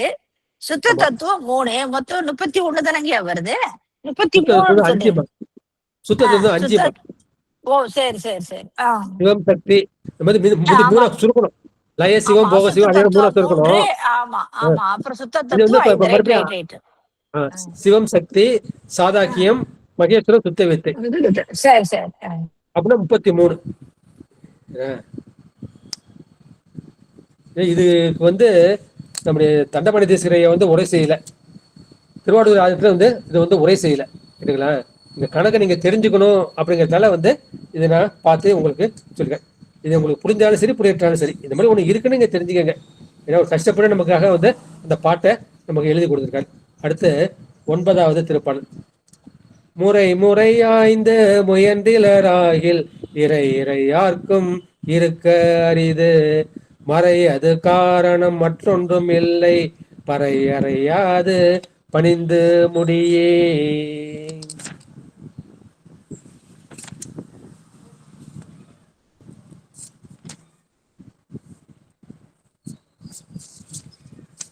முறை முறை ஆய்ந்து, இப்ப சொன்ன இந்த தத்துவங்களை எல்லாம் நீங்க முறைப்படி ஆய்ந்து முயன்றிலர் ஆகில், நீங்க ஆராய்ஞ்சிட்டீங்க, ஆனா நீங்க அதை அடையிறதுக்கு முயற்சி செய்யல.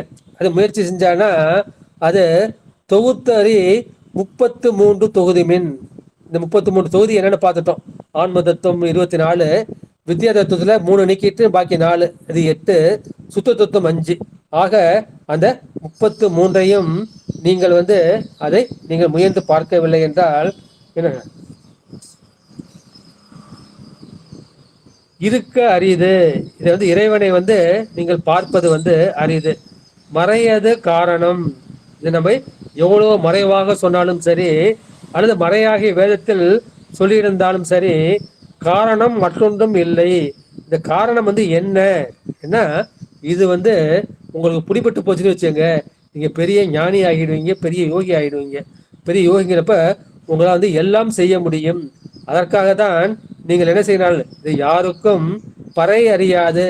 பறை அறியாதுன்னா அந்த காலத்துல என்ன செய்வாங்க, பறை அறிவித்தல். வீட்டுல ஒரு விழா நடக்குது அப்படின்னா என்ன செய்வாங்க, ஆட்டோவில் சொல்ற மாதிரி அந்த காலத்துல யானை மேல ஒரு பறையை ஏற்றி அந்த பறை அறிவிப்பார்கள். இப்படி ராஜா ஒரு விழா பண்றாரு, அதுக்கு எல்லோரும் வாங்க, இந்த கோயில என்ன விழா இருக்குது, எல்லோரும் வராங்கன்னு பறை அடிப்பார்கள். அது மாதிரி இந்த தம்பட்டம் அடியாம நான் வந்து எனக்கு வந்து இந்த தத்துவம்லாம் புரிஞ்சு போச்சு, அதை நான் செயல்படுத்திட்டேன் அப்படின்னு மற்றவங்களுக்கு சொல்லாம நீ என்ன செய்ய, மௌனமாக இருந்து பணிந்து முடியுங்கள். அந்த இறைவனை வந்து நீங்கள் வணங்கி முடியுங்கள். எனவே அந்த 33 தத்துவத்தையும் முறை ஆய்ந்து அது முறைப்படி நீங்கள் ஆராய்ந்து முயன்றீர்களாகில், அது நீங்க முயற்சி செய்யாவிட்டால் அந்த இறைவனை பார்ப்பது அரிது. அந்த பெருமானை வந்து உங்களால் அறிய முடியாது, அடைய முடியாது, அனுபவிக்க முடியாது. முடியாது இல்லை, அது அரிது, ரொம்ப வந்து கஷ்டம். எனவே அதற்காக தான் இதை நான் மறைபொருளாக நான் மறைத்து சொல்லி வைத்து விட்டுள்ளேன். வேதங்களும் இந்த மாதிரி சொல்லியிருக்காங்க. இதுக்கு காரணம் வந்து ஒன்று இல்லை. நீ அது அறிஞ்சாலும் சரி, அடைஞ்சாலும் சரி, அனுபவிச்சாலும் சரி, நீ பணிந்து ஒன்னளவுல நீ முடிச்சுக்க. நீ ஒன்னளவுல முயற்சி செஞ்சு பெருமனை அடைஞ்சுக்க. நான் இந்த மாதிரி முயற்சி பண்ணேன், பெருமனை அடைஞ்சிட்டேன்னு நீ தம்பட்டம் அடிக்காதே, பறை அறிவிக்காதே. நீ வந்து பணிவாக இரு, மௌனமாக இரு என்ற கருத்தை வந்து இந்த பாட்டுல வந்து பெருமான் வந்து சொல்லியிருக்கின்றார்கள். அடுத்தது, முடிந்தது அறியார் முயல்கின்ற மூர்க்கர் இடிஞ்சில் இருக்க விளக்கறி கொண்டு கடிந்தனல் மூல கதுவல்லார்க்கு நடந்திடும் பாடினால் நன்னலுமாமே. முடிந்தது அறியார், இதுலதான் வந்து காலத்தை விளக்கூடிய உபாயத்தை வந்து இந்த பாட்டுல தான் கொஞ்சம் வெளிப்படையா வந்து சொல்லியிருக்கின்றார்கள். இதுவே இந்த மாதிரி எதுக்காக வந்து யோகிகள் வந்து இதை மறைச்சு வச்சிருக்காங்க, ஏன் மூடி வச்சிருக்காங்க? இந்த மாதிரி மறைத்து மூடி வைத்த அந்த தன்மையை வந்து அறியாதவர்கள் முயல்கின்ற மூர்க்கர்கள். இதை நினைச்சல, அதை அறியாமல் வீணே முயன்றால் நீ வந்து மூர்க்கனாகி விடுவாய், மூடனாகி விடுவாய். அப்ப என்ன இருக்க, இடிஞ்சில் இருக்க. இடிஞ்சில் என்பது விளக்கை குறிக்கும், அகல் விளக்கை வந்து குறிக்கும். அந்த அகல் விளக்கு இருக்க, அந்த அகல் விளக்கினை ஏற்றி அந்த விளக்கெறி கொண்டு, அந்த எரிகின்ற விளக்கை கொண்டு கடிந்து அனல் மூல கது வல்லார்க்கு. அப்புறம் என்ன செய்யணும், அந்த மூலக்கனலை நீ மறுபடியும் வந்து என்ன பற்ற வைக்க வல்லவர்க்கு அப்புறம் என்ன செய்யணும், நடந்திடும் பாரினால் நன்னலும் ஆமே. இந்த அழிகின்ற உலகத்தில் நீ அழியாமல் இருக்கக்கூடும். அப்புறம் உன்னுடைய வாழ்நாளை அல்லது காலத்தை நீ நீட்டித்துக் கொள்ள முடியும். எனவே மறுபடியும் சொல்றேன், முடிந்தது அறியார். இந்த மாதிரி எதுக்காக வந்து இந்த தத்துவங்கள்லாம் வந்து மூடி வச்சிருக்காங்க, மூடு பணியா வச்சிருக்காங்க, மறைச்சு வச்சிருக்காங்க. அந்த தன்மையை வந்து இவன் அறியாம நீ என்ன செய்யற, வீணாக முயற்சி செய்கின்றார். அந்த மாதிரி முயற்சி செஞ்சா நீ என்ன செய்யற, நீ வந்து மூடன். அதற்கு வந்து ஒரு உதாரணம் சொல்றாரு. என்ன உதாரணம்னா, இடிஞ்சில் இருக்க, அந்த அகல் விளக்கு வந்து இருக்கு, அதனை ஏற்றுகின்றாய். அந்த விளக்கு எரிகொண்டு அந்த விளக்கினை ஏற்றி கடிந்த அனல் மூல கதுவல்லார்க்கு, அந்த அனலின் மூலம், அந்த வெப்பத்தின் மூலம் நீ வந்து தீயை வந்து பற்ற வைக்கலாம். அதே மாதிரி மூலக்கணலை கொண்டு உடம்புல வந்து இந்த மூலக்கணல் இருக்கின்றது. அந்த அகல் விளக்கு என்பது மூலாதாரத்தை குறிக்கும். அந்த மூலாதாரத்துல ஒரு கணல் இருக்கு. அந்த மூலக்கணலை நீ வந்து பற்ற வைக்க வேண்டும். பற்ற வச்சா என்ன செய்யும், அந்த வெப்பம் வந்து படிப்படியா ஒவ்வொரு ஆதாரமா மேல போகும். மூலாதாரம், சுவாதிஷ்டானம், மணிப்புரகம், அநாகதம், விசுத்தி, ஆங்கை, இது போடும். அப்புறங்க சகசிராரம் போயிடுச்சுன்னா என்ன செய்யும், உன் உடம்புக்கு வந்து அழிவு கிடையாது. இந்த அழிகின்ற உலகில் வந்து நீ அழியாது இருக்கலாம். அது மாதிரி காகபூஜன்டர் என்கின்ற அந்த சித்தர் அல்லது ஞானி வந்து இன்னைக்கு அவர் சிரஞ்சீவியா இருக்காரு. அவர் பல ஊழிகளை, பல பிரளயங்களை வந்து பார்த்திருக்கின்றார் என்று அந்த சித்தர் சாஸ்திரம் வந்து சொல்லியிருக்கின்றார்கள். இடிஞ்சில் அல்லது அகல் என்பது அது நம்முடைய உடல். அதை நம்ம என்ன பண்ணோம், அந்த பிராணனை கொண்டு அந்த விளக்கை வந்து ஏற்ற வேண்டும். அந்த விளக்கை ஏற்றினால் என்ன செய்யும், அந்த குண்டலி வந்து எலும்பும். அந்த குண்டலி எலும்பு என்ன செய்யும், நான் ஏற்கனவே சொன்ன இந்த பிரம்ம கிரந்தி, விஷ்ணு கிரந்தி, ருத்ர கிரந்தி இவற்றை எல்லாம் பேதித்து கொண்டு தாண்டி கொண்டு என்ன செய்யும், இந்த உச்சிக்கு வரும். உச்சியில் அனல் மூலம் வண்ணம். இப்ப இங்க என்ன செய்யும், இந்த அகல் விளக்கு வந்து இங்க இது சூரிய விளக்காக மாறிவிட்டது. அந்த மாதிரி அது சூரியன் போல சுயம் பிரகாசமாக இருக்கும். அங்க போனா அந்த அனல் மூண்டால் அந்த யோகி மரணம் இல்லாமல் நெடுங்காலம் இருப்பான். இந்த மாதிரி நீங்க என்ன பண்ணணும், அந்த மூலாதாரத்து மூண்டலுக்கு அனலை காலால் பிராணநில காற்றால் எழுப்பி படிப்படியாக கொண்டு சகசிராரத்துக்கு போனீங்கன்னா உங்களுக்கு இந்த உடம்பு வந்து அழியாது என்ற கருத்தை வந்து இந்த பாட்டில் வந்து சொல்லியிருக்கின்றார்கள். அடுத்து 11வது பாடல். நன்னும் சிறுவிரல் நானாக மூன்றுக்கும் பெண்ணிய மார்பிடை பெறாமல் ஒத்திடும் சென்னியில் மூன்றுக்கும் சேரவே நின்றிடும் உன்னி உணர்ந்திடும் ஓவியம் தானே. இங்க வந்து உண்மனைன்னு ஒரு நாடி இருக்கு. நம்ம ஏற்கனவே அதை பார்த்தோம். அந்த உண்மனா நாடியை பத்தி இந்த பாட்டுல சொல்லியிருக்காங்க. நன்னும் சிறுவிரல் நானாக மூன்றுக்கும், இந்த சிறுவிரல் பரமன் அளவுக்கு அந்த நாடிகள். அது மாதிரி 3 நாடிகளுக்கு, அந்த நாடிகளுக்கு பின்னிய மார்பிடை பெறாமல் ஒத்திடும். அந்த நாடிலாம் எவ்வளவு சைஸுக்கு இருக்கும்? இந்த சிறுவிரல் அளவுக்கு தான் இருக்கும். அந்த பல நரம்புகளும் பின்னிய மார்பிடை, இந்த மார்பாகிய இந்த அநாகதஸ்தானத்துல அது பின்னிட்டு இருக்கு. அந்த பின்னிட்டு அது பெயராமல் ஒத்திடும். அது இந்த இதயத்தை விட்டு பெயராமல் அங்கேயே ஒன்றோடு ஒன்று ஒத்து கிடக்கும். சென்னியின் மூன்றுக்கும் சேரவே நின்றிடில். சென்னின தலையை குறிக்கும். இந்த தலைப்பகுதியில் உள்ள மூன்றுக்கும், அந்த 3 என்னென்ன இருக்கின்றது? சூரிய மண்டலம், சந்திர மண்டலம், அக்னி மண்டலம், அல்லது சூரிய நாடி, சந்திர நாடி, சுழுமுனை நாடி. அதற்கு ஒப்ப நீ நின்றிடால் உன்னி அணைந்திடும் ஓவியம் தானே. அப்பொழுது அந்த உண்மனா சக்தி என்கின்ற அந்த சக்தி கருணை கூர்ந்து உன்னை அணைவாள். எனவே ஏற்கனவே நம்ம பார்த்தோம் இல்லையா? பார்த்தோம்னா என்ன பார்த்தோம்னா, நம்ம அதை விநாயகர்ல அந்த அரச மத்தடி பிள்ளையார் அங்க விநாயகர் வச்சிருப்பாங்க. அதுக்கு பதில் ஒரு கல்ல அந்த நாகம் இருக்கும். நாகம் அப்படி ஒன்னோடு பின்னி பிணைஞ்சுக்கிட்டு இருக்கும். அது மாதிரி அந்த 3 நாடிகள், இடகலை, பிங்களை, சுருமுனை, அந்த 3ம் அந்த இதயத்தில் மார்பில் இருக்கு. இதயம் இருக்கு, இங்க சுவாச மண்டலம் இருக்கு. அது நீங்காமல் அதோட ஒத்தி இருக்கின்றது. அப்ப என்ன செய்யணும்? அதை எழுப்பி நீ என்ன செய்யணும்? இங்க உச்சியை கொண்டு வர. உச்சியில இங்க பிரம்மரந்திரம் சகசிராரம் இருக்கு. அந்த சகசிராரத்துல அந்த சூரியன், சந்திரன், அக்னி இந்த 3ம் ஒத்து நின்றால் அப்போது உண்மனா சக்தி உனக்கு வெளிப்படும். எனவே அந்த குண்டல் எப்படி இருக்கு? அது நாகம் போல சுருண்டு கிடக்கின்றது. மூலாதாரத்துல 3.5 சுற்று சுத்திக்கிட்டு இருக்கின்றது. அது பருமன் சிறுவிரல் போன்று இருக்கின்றது. எனவே அதை நான் போன்று நீங்க பயன்படுத்தினால் என்ன செய்யும்? அது உங்களுக்கு உண்மனா சக்தி பயன்படும் என்று சொல்லியிருக்கின்றார்கள். 3 நாடி, இடப்பக்கம் இட நாடி, வலப்பக்கம் சூரிய நாடி, மண் அந்த சுழுமுனை நாடி. அந்த 3 நாடுகள் அப்படி பின்னி கிடக்கிறது, பாம்பு போல பின்னி கிடக்கின்றது. அந்த 3ம் கலந்து எங்க இருக்கின்றது? இந்த இதய மண்டலத்துல இருக்கின்றது. அது என்ன செய்யுது? அங்க ஏதோ இதயமும் இருக்கு, சுவாசமும் இருக்கு. அந்த இதயமும் சுவாசமும் இறங்குறதுனால அப்ப என்ன செய்யும்? அது குருதியோடு ரத்தத்தோடு சேர்ந்து உடல் முழுக்க பரவும். பறவை எங்க போகும்? கடைசியா இந்த தலைக்கு வரும்.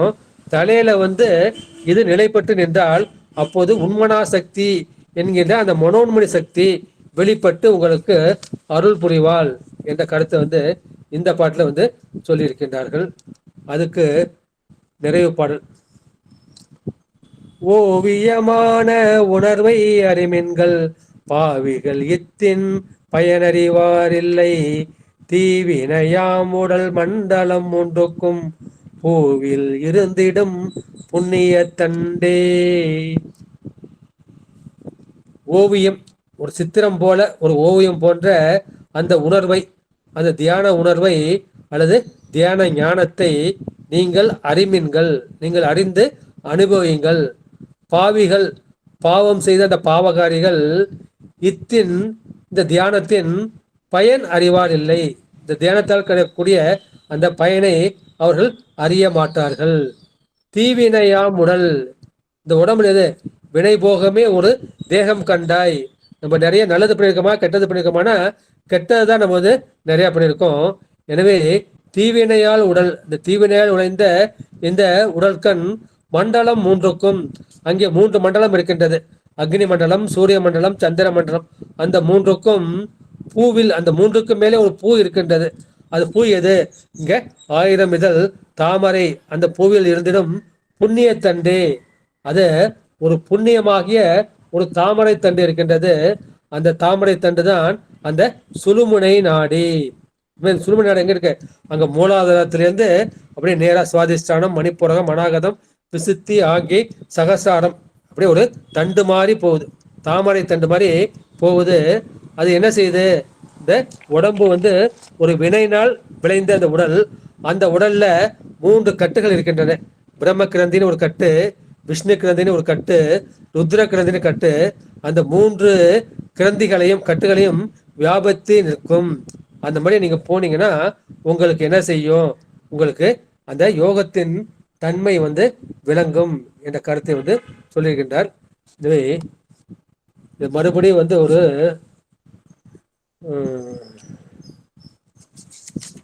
காலச்சக்கரம். காலச்சக்கரம் வந்து முதல் பாட்டுல வந்து என்ன சொல்லியிருக்கின்றார்கள், அது போமாறு ஆயல் உற்றேனே.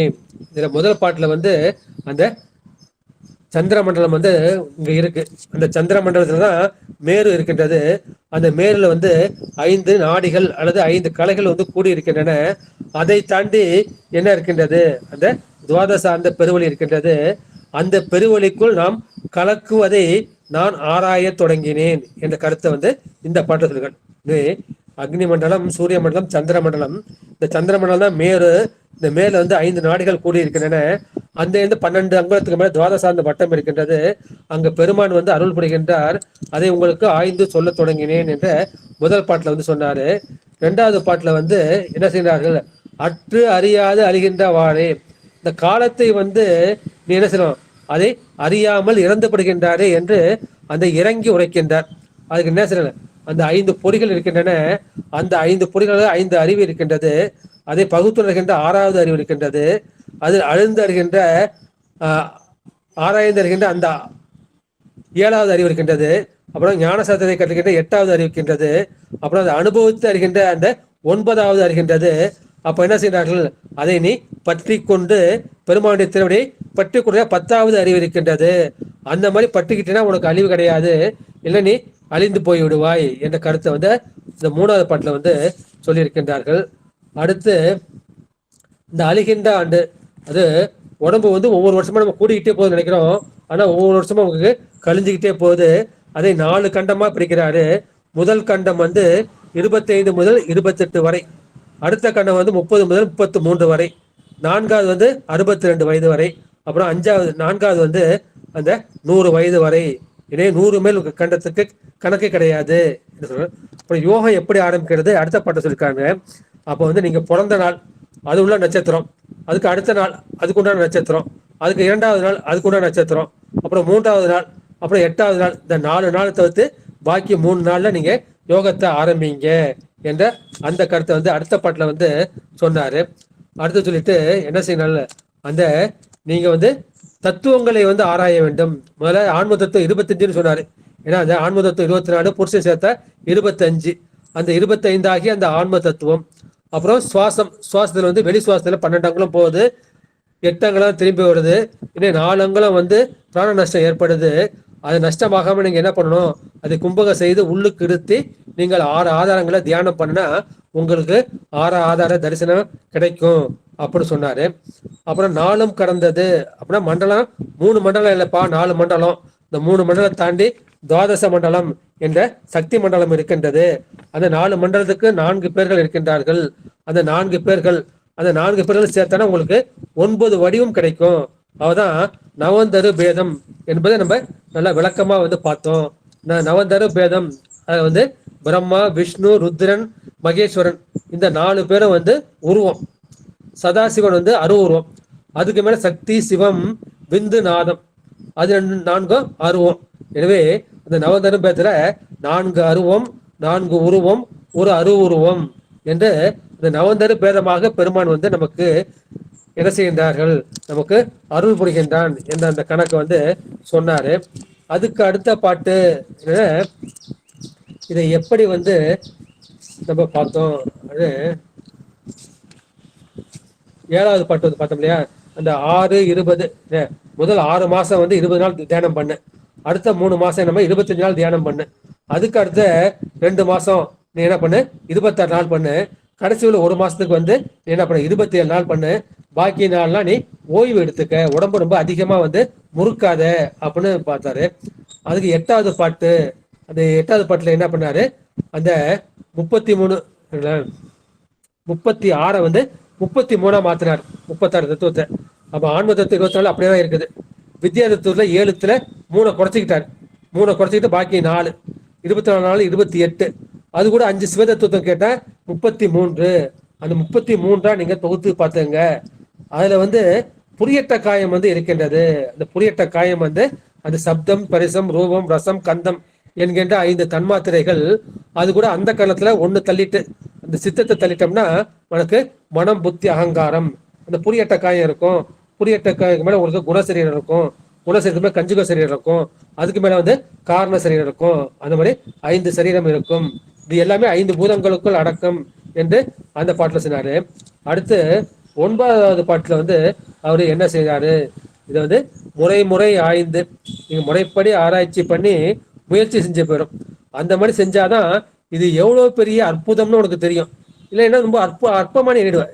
நீ என்ன பண்ண, பெருமானை வந்து இந்த மாதிரிதான் நீ வந்து அடைய முடியும். அடைஞ்சிட்டா என்ன பண்ண, நீ வந்து பறை அறிவிக்காது, தம்பட்டம் அடிக்காது. நான் முயற்சி பண்ணிட்டேன் பெருமானை அடைஞ்சிட்டேன் அப்படின்னு தம்பட்டம் அடிக்காத. நீ வந்து தம்பட்டம் அடிக்காமல் பணிவாக இருந்து முடியுங்கள் என்ற கருத்தை வந்து அந்த பாட்டுல சொன்னாரு. அதுக்கப்புறம் அதுக்கு அடுத்த பாட்டுல வந்து நன்னும் சிறுவிரல் நானாக 3 இந்த முடிச்சுலாம் எப்படி இருக்கின்றது. அந்த 11வது பாட்டுல வந்து அது நாடிலாம் வந்து சிறுவிரல் பருமனுக்கு தான் இருக்குது. அதுல வந்து 3 நாடி முக்கியமானது. இடநாடி, பிங்கள நாடி, சுழுமன நாடி. மற்ற நாள் அப்படி என்ன செய்யணும், பின்னி பணிந்து பாம்பு போல கிடைக்கும். கிடைஞ்சு என்ன செய்யும், எடுங்க தலைப்பகுதிக்கு வரும். இந்த தலைப்பகுதி தான் 3 மண்டலம் முட்டிக்கிட்டு இருக்கும். 3 மண்டலத்து முட்டிய தூண் அப்படிங்கிறது இதுதான். அங்க வந்து சூரிய மண்டலம், சந்திர மண்டலம், அக்னி மண்டலம், அந்த 3லையும் 3 நாடிகள். அது பின்னி நின்றால் அப்போது என்ன செய்யும், பின்னி இங்கேயே நீ நினைச்சு நிக்கணும். இதை விட நீ கீழே வந்து இறங்கக்கூடாது. இங்கேயே நினைஞ்சினா அப்போது ஒரு சித்திர வடிவம் போல, ஓவியம் வடிவம் போல அந்த உண்மனா சக்தி கருணை கொண்டு உன்னை வந்து அணைவாள் என்று சொன்னார்கள். எனவே அதுக்கு நிறைவு பண்ண என்ன பார்த்தோம், அந்த ஓவியம் போன்ற அந்த தியான ஞானத்தை நீங்கள் அறிய வேண்டும். பாவிகளால் இதை அறிய முடியாது. ஏன் அறிய முடியாதுன்னா, இந்த உடல் வந்து வினை பயனால், முக்கியமா தீவினை பயனால் வந்தது. எனவே இந்த உடல்ல 3 மண்டலங்கள் இருக்கின்றன. இந்த 3 மண்டலுக்கு மேல இங்க ஒரு 1000 முதல் தாமரை இருக்கின்றது. அந்த 1000 முதல் தாமரை தான் பெருமாள் இருக்கின்றார்கள். அதை தாங்கி நிற்பது ஒரு புண்ணிய நாளமாகிய சுழுமுனை நாடி என்ற கருத்தை சொல்லி இன்றைய திருமந்திர சிந்தனையை நிறைவு செய்கின்றேன். நன்றி, வணக்கம். சிவாய நம. திருச்சிற்றம்பலம். வான்மிகில் வளாது பைக மலைவளம் சிறக்க மன்னன் கோன்முறை அரசு செய்க குறைவில்லாதவர்கள் வாழ்க. நான்மறை அரங்கள் ஓங்க நட்டமும் வெளிமல்க. மேன்மைகள் செய்வ நீதி விளங்க உலகம் எல்லாம். ஆறிரு தடந்தோல் வாழ்க. அறுமுகம் வாழ்க. வெற்பை கூறு செய்தனிவேல் வாழ்க. குக்குடம் வாழ்க. செவ்வியல் ஏரிய மங்கை வாழ்க. யானை திறனங்கு வாழ்க. மாறிலா வள்ளி வாழ்க. வாழ்க சீர் அடியார் எல்லாம். வாழ்க சீர் அடியார் எல்லாம். இந்த காலச்சக்கரத்தையே சுருக்க ஒரு வழி சொல்லிட்டு போலான்னு நினைச்சேன். இருந்தாலும் நம்ம பாட்டு நம்ம பார்த்துக்கிட்டு இருக்கோம். அதை விடக்கூடாதுன்னா ஒரு என்னையும் கஷ்டப்படுத்திக்கிட்டு உங்களையும் கஷ்டப்படுத்திட்டேன். எனக்கு நல்லாவே தெரியுது. இது வந்து எத்தனை பேருக்கு புரிஞ்சது புரியலன்னு தெரியல. ஆனா திருமலை பெருமான் வந்து அவ்வளவு கஷ்டப்பட்டு நமக்காக சொல்லியிருக்காரு. அது சொல்றது வந்து ஒரு பாட்டு கூட நீங்க விடக்கூடாது ஐயா. நான் கூட ஆரம்பிச்சு அம்மா கிட்ட கேட்டேன், இப்படி எல்லா பாட்டும் சொல்லாம ஒரு குறிப்பிட்ட பாட்டு மட்டும் செலக்டிவா சொல்லிட்டு போடலாமான்னு கேட்டேன். இல்லை இங்கேயா நீங்க வந்து எந்த பாட்டையும் விட வேண்டாம், நீங்க எடுத்து சொல்லுங்க அப்படின்னால கொஞ்சம் முயற்சி செஞ்சு எனக்கு புரிஞ்ச அளவுக்கு உங்களுக்கு செஞ்சிருக்கேன். நீங்க புரிஞ்சாலும் சரி புரியாம இல்லை, இந்த காலம் வந்து சுழண்டுகிட்டே இருக்கு. நம்ம காலச்சக்கரத்துக்கு வந்து காலத்துக்கு உட்பட்டு நம்ம போயிட்டே இருக்கோம். எப்படி அந்த காலச்சக்கரத்துல வெளிப்பட்டு வந்துடணும். மார்க்கண்டேயர் மாதிரி நம்ம என்ன பண்ணோம், அந்த காலச்சக்கரத்தை விட்டு வெளிப்பட்டு வந்துடணும். அதுக்கு என்ன பண்ணோம், பெருமானை வந்து பற்றிக்கொள்ள வேண்டும். பற்றிக்கொள்வது யோகம் வந்து ஒரு வழி. அதனால இடவழி நம்ம நாடி சுத்தி பண்ண முடியாது. இப்போ இடமுக்குள்ளேயே இழுக்கிறோம், அது இடநாடி. இப்போ இது வழியா விடுறோம், பிங்கள நாடி. இப்போ இது மூலமா இழுக்கிறோம், இதை விடுறோம். இதையும் வந்து ஏற்கனவே பாட்டில் பார்த்தோம். அதான் பிரம்மம் வந்து பயிற்சி பண்ணிட்டு இருக்காங்க, அந்த நாடி சுத்தி பிராணாயாமம். அதுக்கப்புறம் சோகம்னுட்டு என்ன பண்ணுவாங்க, அந்த சுழுமனை நாடு பார்த்தோம் இல்லையா, அந்த 1000 முதல் தாமரை தாங்கி நிற்கிறது பார்க்க முடியா. அப்ப என்ன பண்ணும், சோன்னு மூச்சு இருக்கும், ஹம்முன்னு வந்து மூச்சை விடுறோம். இந்த மாதிரி பண்ணோம்னா என்ன செய்யும், அந்த சுழுமனை நாடு நமக்கு புலப்பட்டப்ப அந்த 1000 தாமரை வந்து அப்படியே மலரும். அங்க பெருமாள் எடுக்கிறது வந்து நமக்கு தெரியும், அனுபவமா வந்து தெரியும். அந்த 2 பயிற்சியை மட்டும் நீங்க உங்களுக்கு முடிஞ்ச அளவு செய்யுங்க என்ற கருத்தை சொல்லி இந்த சிந்தனையை நிறைவு செய்கின்றேன். நன்றி, வணக்கம். சிவாய நம. திருச்சிற்றம்பலம். சச்சபேச சிவசிதம்பரம். சிவசுப்பிரமணியம் சிவசுப்பிரமணியம் சிவசுப்பிரமணியம். அடியார்புற மக்கள் தங்கள் கருத்துக்களை வந்து கேட்கலாம், ஐயங்களை பதிவு செய்யலாம், நிறைவு செய்து விடலாம். ஐயா சிறப்பா தாங்க சொல்லிருக்கீங்க. ஒன்னும் வந்து புரியாதெல்லாம் இல்ல. கொஞ்சம் இது கஷ்டமான ஒரு டாபிக். திருமந்திரமே கொஞ்சம் கஷ்டம்தான். இது வந்து புரிஞ்சுக்க கூடியலாம் நம்ம தெரிஞ்சுக்கணும். ஒவ்வொரு பாடல் என்ன சொல்லப்பட்டிருக்கு ஓரளவுக்காக தெரிஞ்சுக்கணும் இல்லையா. நல்லாதான் சொல்லிக்கிறீங்க. கால சக்கரம் அதுல 30 பாடல் கொடுத்திருக்கிறாரு. நம்ம திருமணம் வந்து 30 பாடல் வகுத்து கொடுத்துக்கிறாரு. நம்ம என்னன்னா அந்த காலத்தை கடந்து வீணாக்கிறோம். ஏன்னா இப்ப நம்ம சொல்றோம் இல்லையா, எனக்கு இப்பதாங்க அந்த இந்த இந்த வகுப்பே கிடைச்சிருக்கு, இவ்வளவு நாளா நான் காலத்தை வீணாக்கிட்டோம்னு சொல்ல மாதிரி காலத்தை வீணாக்கிடுறோம். அந்த காலத்தை வீணாக்காம அந்த சுழற்சி அப்படியே காலத்தை போயிட்டு அப்படியே போயிட்டே இருக்கிறோம். இதை நம்ம எப்படி சித்தியாக்கணும்ன்றதான் ஐயா வந்து ஒவ்வொரு டாபிக்கையும் எடுத்து சொல்லிட்டு இருக்காரு. இதான் கால சக்கரம். அந்த கால சக்கரத்துல நம்ம நல்ல வழியில பயன்படுத்தணும், இறைவனை போய் நாடணும். அந்த இறைவனை நாடுறதுக்கு என்னென்ன வழிமுறைகள் சொல்லிட்டு ஐயா வந்து இவ்வளவு நாள் விளக்கம் எடுத்து கொடுத்தாரு. அருமையா எடுத்து கொடுத்தாரு. ஏன்னா ஒன்றும் புரியாமலாம் இல்லை, கொஞ்சம் நம்ம எழுதிக்கணும், சில வார்த்தை நம்ம எழுதிக்கணும். ஐயன்ட்ட புக்கு இல்லாததுனால ஐயா சொன்ன மேலோட்டமா அப்படியே எழுதிட்டு இருக்கேன். ஆனாலும் கருத்து அதுதான் போய் சொல்ல இது பண்ண முடியல. இருந்தாலும் அடியன் சில பாட்டுலாம் நம்ம எழுதியிருக்கேன். ஏன்னா நவந்தார் போதம் வந்து ஐயா ஏற்கனவே சொல்லியிருக்காரு. நவந்தரும் போதன்னு சொல்லி ஒரு பாடலே இருக்கு, ஒரு புக்கே இருக்கு நம்ம கிட்ட. அந்த மாதிரி நவந்தரும் போதனத்தை பத்தி ஐயா ரொம்ப அழகா விளக்கம் எடுத்து கொடுத்தாரு. அதாவது 4 நிலை இருக்கு அப்படின்னு சொல்லி, அந்த லய சிவம், போக சிவம் அப்படின்னு சொல்லி அந்த 25 மகேஸ்வரம் சிவத்தெல்லாம் எடுத்து சொல்லி அந்த 4 சொல்லிட்டாரு. அடுத்தது சதாக்கியம், அது அருவுருவமா இருக்கக்கூடியது. அப்புறம் 3வது அருவுருவம். அருவுருவன்றதுக்கு விளக்கம் எடுத்து கொடுத்தாரு. அதுக்கப்புறம் வந்து அது மகேஸ்வரன். அதுக்கப்புறம் வந்து சுத்த வித்தை, அதாவது ருத்ரன், பிரம்மா, விஷ்ணு, அதை சொன்னாரு. இது மொத்தம் சேர்த்து மொத்தம் 9. அந்த 9ஐயும் சேர்த்து நவதரும் போதம். இந்த சிவஞான சித்தியால ஒரு பாடல கூட இருக்குன்னு விளக்கம் கொடுத்திருக்காரு. அது மாதிரி ஆசனம் செய்யணும். அந்த ஆசனம் செய்தா நம்ம 20 நிமிஷம் ஓய்வு பெறணும்ன்றதெல்லாம் கருத்தெல்லாம் எடுத்து கொடுத்தாரு. இது வந்து இன்னும் ஒண்ணு சொன்னார் ஐயா. அந்த 6 மாதம் வந்து 20 நாள் யோகம் செய்யணும், அடுத்த 3 மாதம் 25 நாள் கூட்டிக்கணும். அது வந்து எதுக்குன்னா நமக்கு வந்து எப்படின்னா அது கூட்டுறதுன்னு ஒரு சிறப்பு இருக்கு. ஆனா முழுசு நம்ம 30 நாளும் செய்யவும் முடியாது, அது ஏதோ ஒரு தடங்கள் வந்துடும். ஆனாலும் ஐயா வந்து இவ்வளவு அழகா விளக்கம் எடுத்து கொடுத்துட்டாரு. ஏன் நமக்கோசம் சொல்லிக்கிறாங்க போட்டுருக்கு திருமூலர், நீ ரெஸ்ட் எடுத்துக்குமா, 20 நாள் செஞ்சாலே பெரிய விஷயம், அடுத்த வந்து 3 மாதம் 25 நாள் செய்யி, அடுத்த 9 மாசத்துல 2 மாசத்துல வந்து 26 நாள் செஞ்சா கூட போதும், அப்புறம் 1 மாசம் 25 மாதிரி கொஞ்சம் கொஞ்சமா படிப்படி நிலையா கொண்டு வந்தீங்கன்னா நீ யோக நிலையை அடையலாம் அப்படின்றத நமக்கோசம் சொல்லிக்கிறாரு போட்டிருக்கு. நம்ம வந்து ஒண்ணும் இல்ல, ஒரு உடற்பயிற்சி செய்யணும். அம்மா நீங்க சாருமதி அம்மா ரெக்கார்ட் ஆஃப் பண்ணிக்கலாம். ஐயா வந்து இது பண்ணிட்டாரு, வாழ்த்து பாடல் பாடிட்டாரு. அந்த மாதிரி ஐயா மைக் ஆன் பண்ணி பேசுங்கயா. உங்க பேச்சு ரெக்கார்ட்ல இருக்கட்டுமா, நீங்க பேசி முடிச்சா கட் பண்ணிக்கலாம். ஐயா நான் சிறப்பா சொல்ல மாட்டேன் இல்லையா, அதுதான் சொல்லுமா. இதுமா நான் சொல்றேன், நீங்க சொல்றது நல்லா இருக்கு, எனக்கு புரியுது. அத வந்து நீங்க சொன்னீங்களாமா, திரும்ப நமக்காக தான் அந்த ரெஸ்ட் கொடுத்துருக்காரு அப்படின்னு அந்த கருத்து எனக்கு கூட தோணல பாருங்க. இவ்வளவு ஒழுங்கா செய்ய முடியாது, வாரத்துல ஒரு 7 நாள் லீவ் எடுத்துக்கிட்டோம், 5 நாள் லீவ் எடுத்துக்கிட்டு அதே மாதிரி கருத்து சொன்னீங்களா, அது நல்ல கருத்துமா அது. சிவா அந்த பாடல நீங்க சொன்னீங்க, எனக்கு அடியனுக்கு அதெல்லாம் ஏற்படுது, அந்த மாதிரி விளக்கம் சொல்லுங்க எல்லாரு.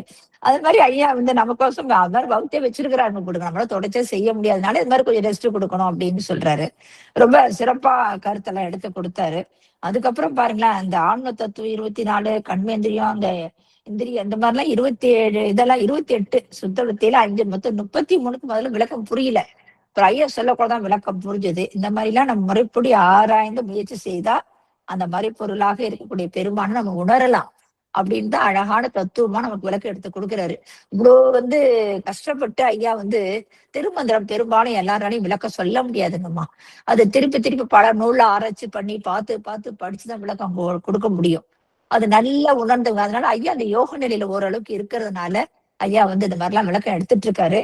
நிறைய நிறைய அதாவது அந்த காகபுஜண்டர் ஒரு முனிவர் பத்தி சொன்னார் இல்லையா, பல பிரளயங்கள் கடந்தவர்னு சொன்னாங்க, நமக்கு தெரியாது, நம்ம மேலோட்டமா அப்படி பார்த்துட்டு போயிடுவோம். அந்த மாதிரி ஒவ்வொன்றையும் ரொம்ப அழகா விளக்கம் எடுத்து கொடுத்திருக்காரு. ரொம்ப சிறப்புங்கய்யா, நன்றி. அடியன் வந்து விடாம செய்யணும்னு தான் நினைக்கிறது. இப்ப சொல்லக்குள்ள எனக்கு அது மாதிரி ஒரு நாள் தடைப்பட்டுடுச்சு இல்லையா, அதனாலதான் வகுத்து கொடுத்துருக்காரு பெருமாள் நினைச்சுக்கிட்டேன் நானு. நல்லா இருக்கியா நீங்க சொல்றது, அந்த வந்து 2மே நான் முயற்சி பண்ணி செய்துட்டு இருக்கேன். 2 காலம் தான், 2 காலம். இப்ப ராத்திரியும் முயற்சி எடுத்திருக்கேன். படுத்து போக்குள்ள 7, 8 மணிக்கெல்லாம் சாப்பிட 2 மணி நேரம் டைம் இருக்கு. நான் 11 மணிக்கு படுக்கிறதுனால 10 மணிக்கு ஒரு தடவை செய்துட்டு படுக்கிறதுக்கு உடம்பு நல்லா ஆரோக்கியமாவும் இருக்கு. அதே சமயத்துல மன தைரியம் உண்டாகுது. நீங்க சொல்றதுலாம் நான் என்ன ஏனோதானோன்னு கேட்டுட்டு இருக்கோம். ஒரு பயம்ன்றது இல்ல, மன தைரியம் இருக்கு. அது மட்டும் இல்லால எல்லாம் பெருமான் செயல் அப்படின்ற மாதிரி அந்த எண்ணம் வந்து போகுது. அந்த படுத்தோம்னா நடுவில் ஒருத்தர் ஏந்திரிப்பு, இப்ப அப்படி கிடையாது. படுத்தோம்னா காலையில 5:30 மணிக்கு தானே அந்த விழிப்பு வந்து போகுது. இந்த யோகா செய்தாலும் பலவித பயணங்களை அடையேனா அடையிற நீங்களும் அதை முயற்சி செய்யுங்க அப்படின்னு சொல்லி அடியன் உத்தரவு வாங்கிக்கிறேன். ஐயா, நான் கொஞ்சம் தயவு செய்து வெளியில போறேன், அடியனை பொறுத்தருள்க. மற்ற அடியா நீங்களே கூப்பிடுங்க.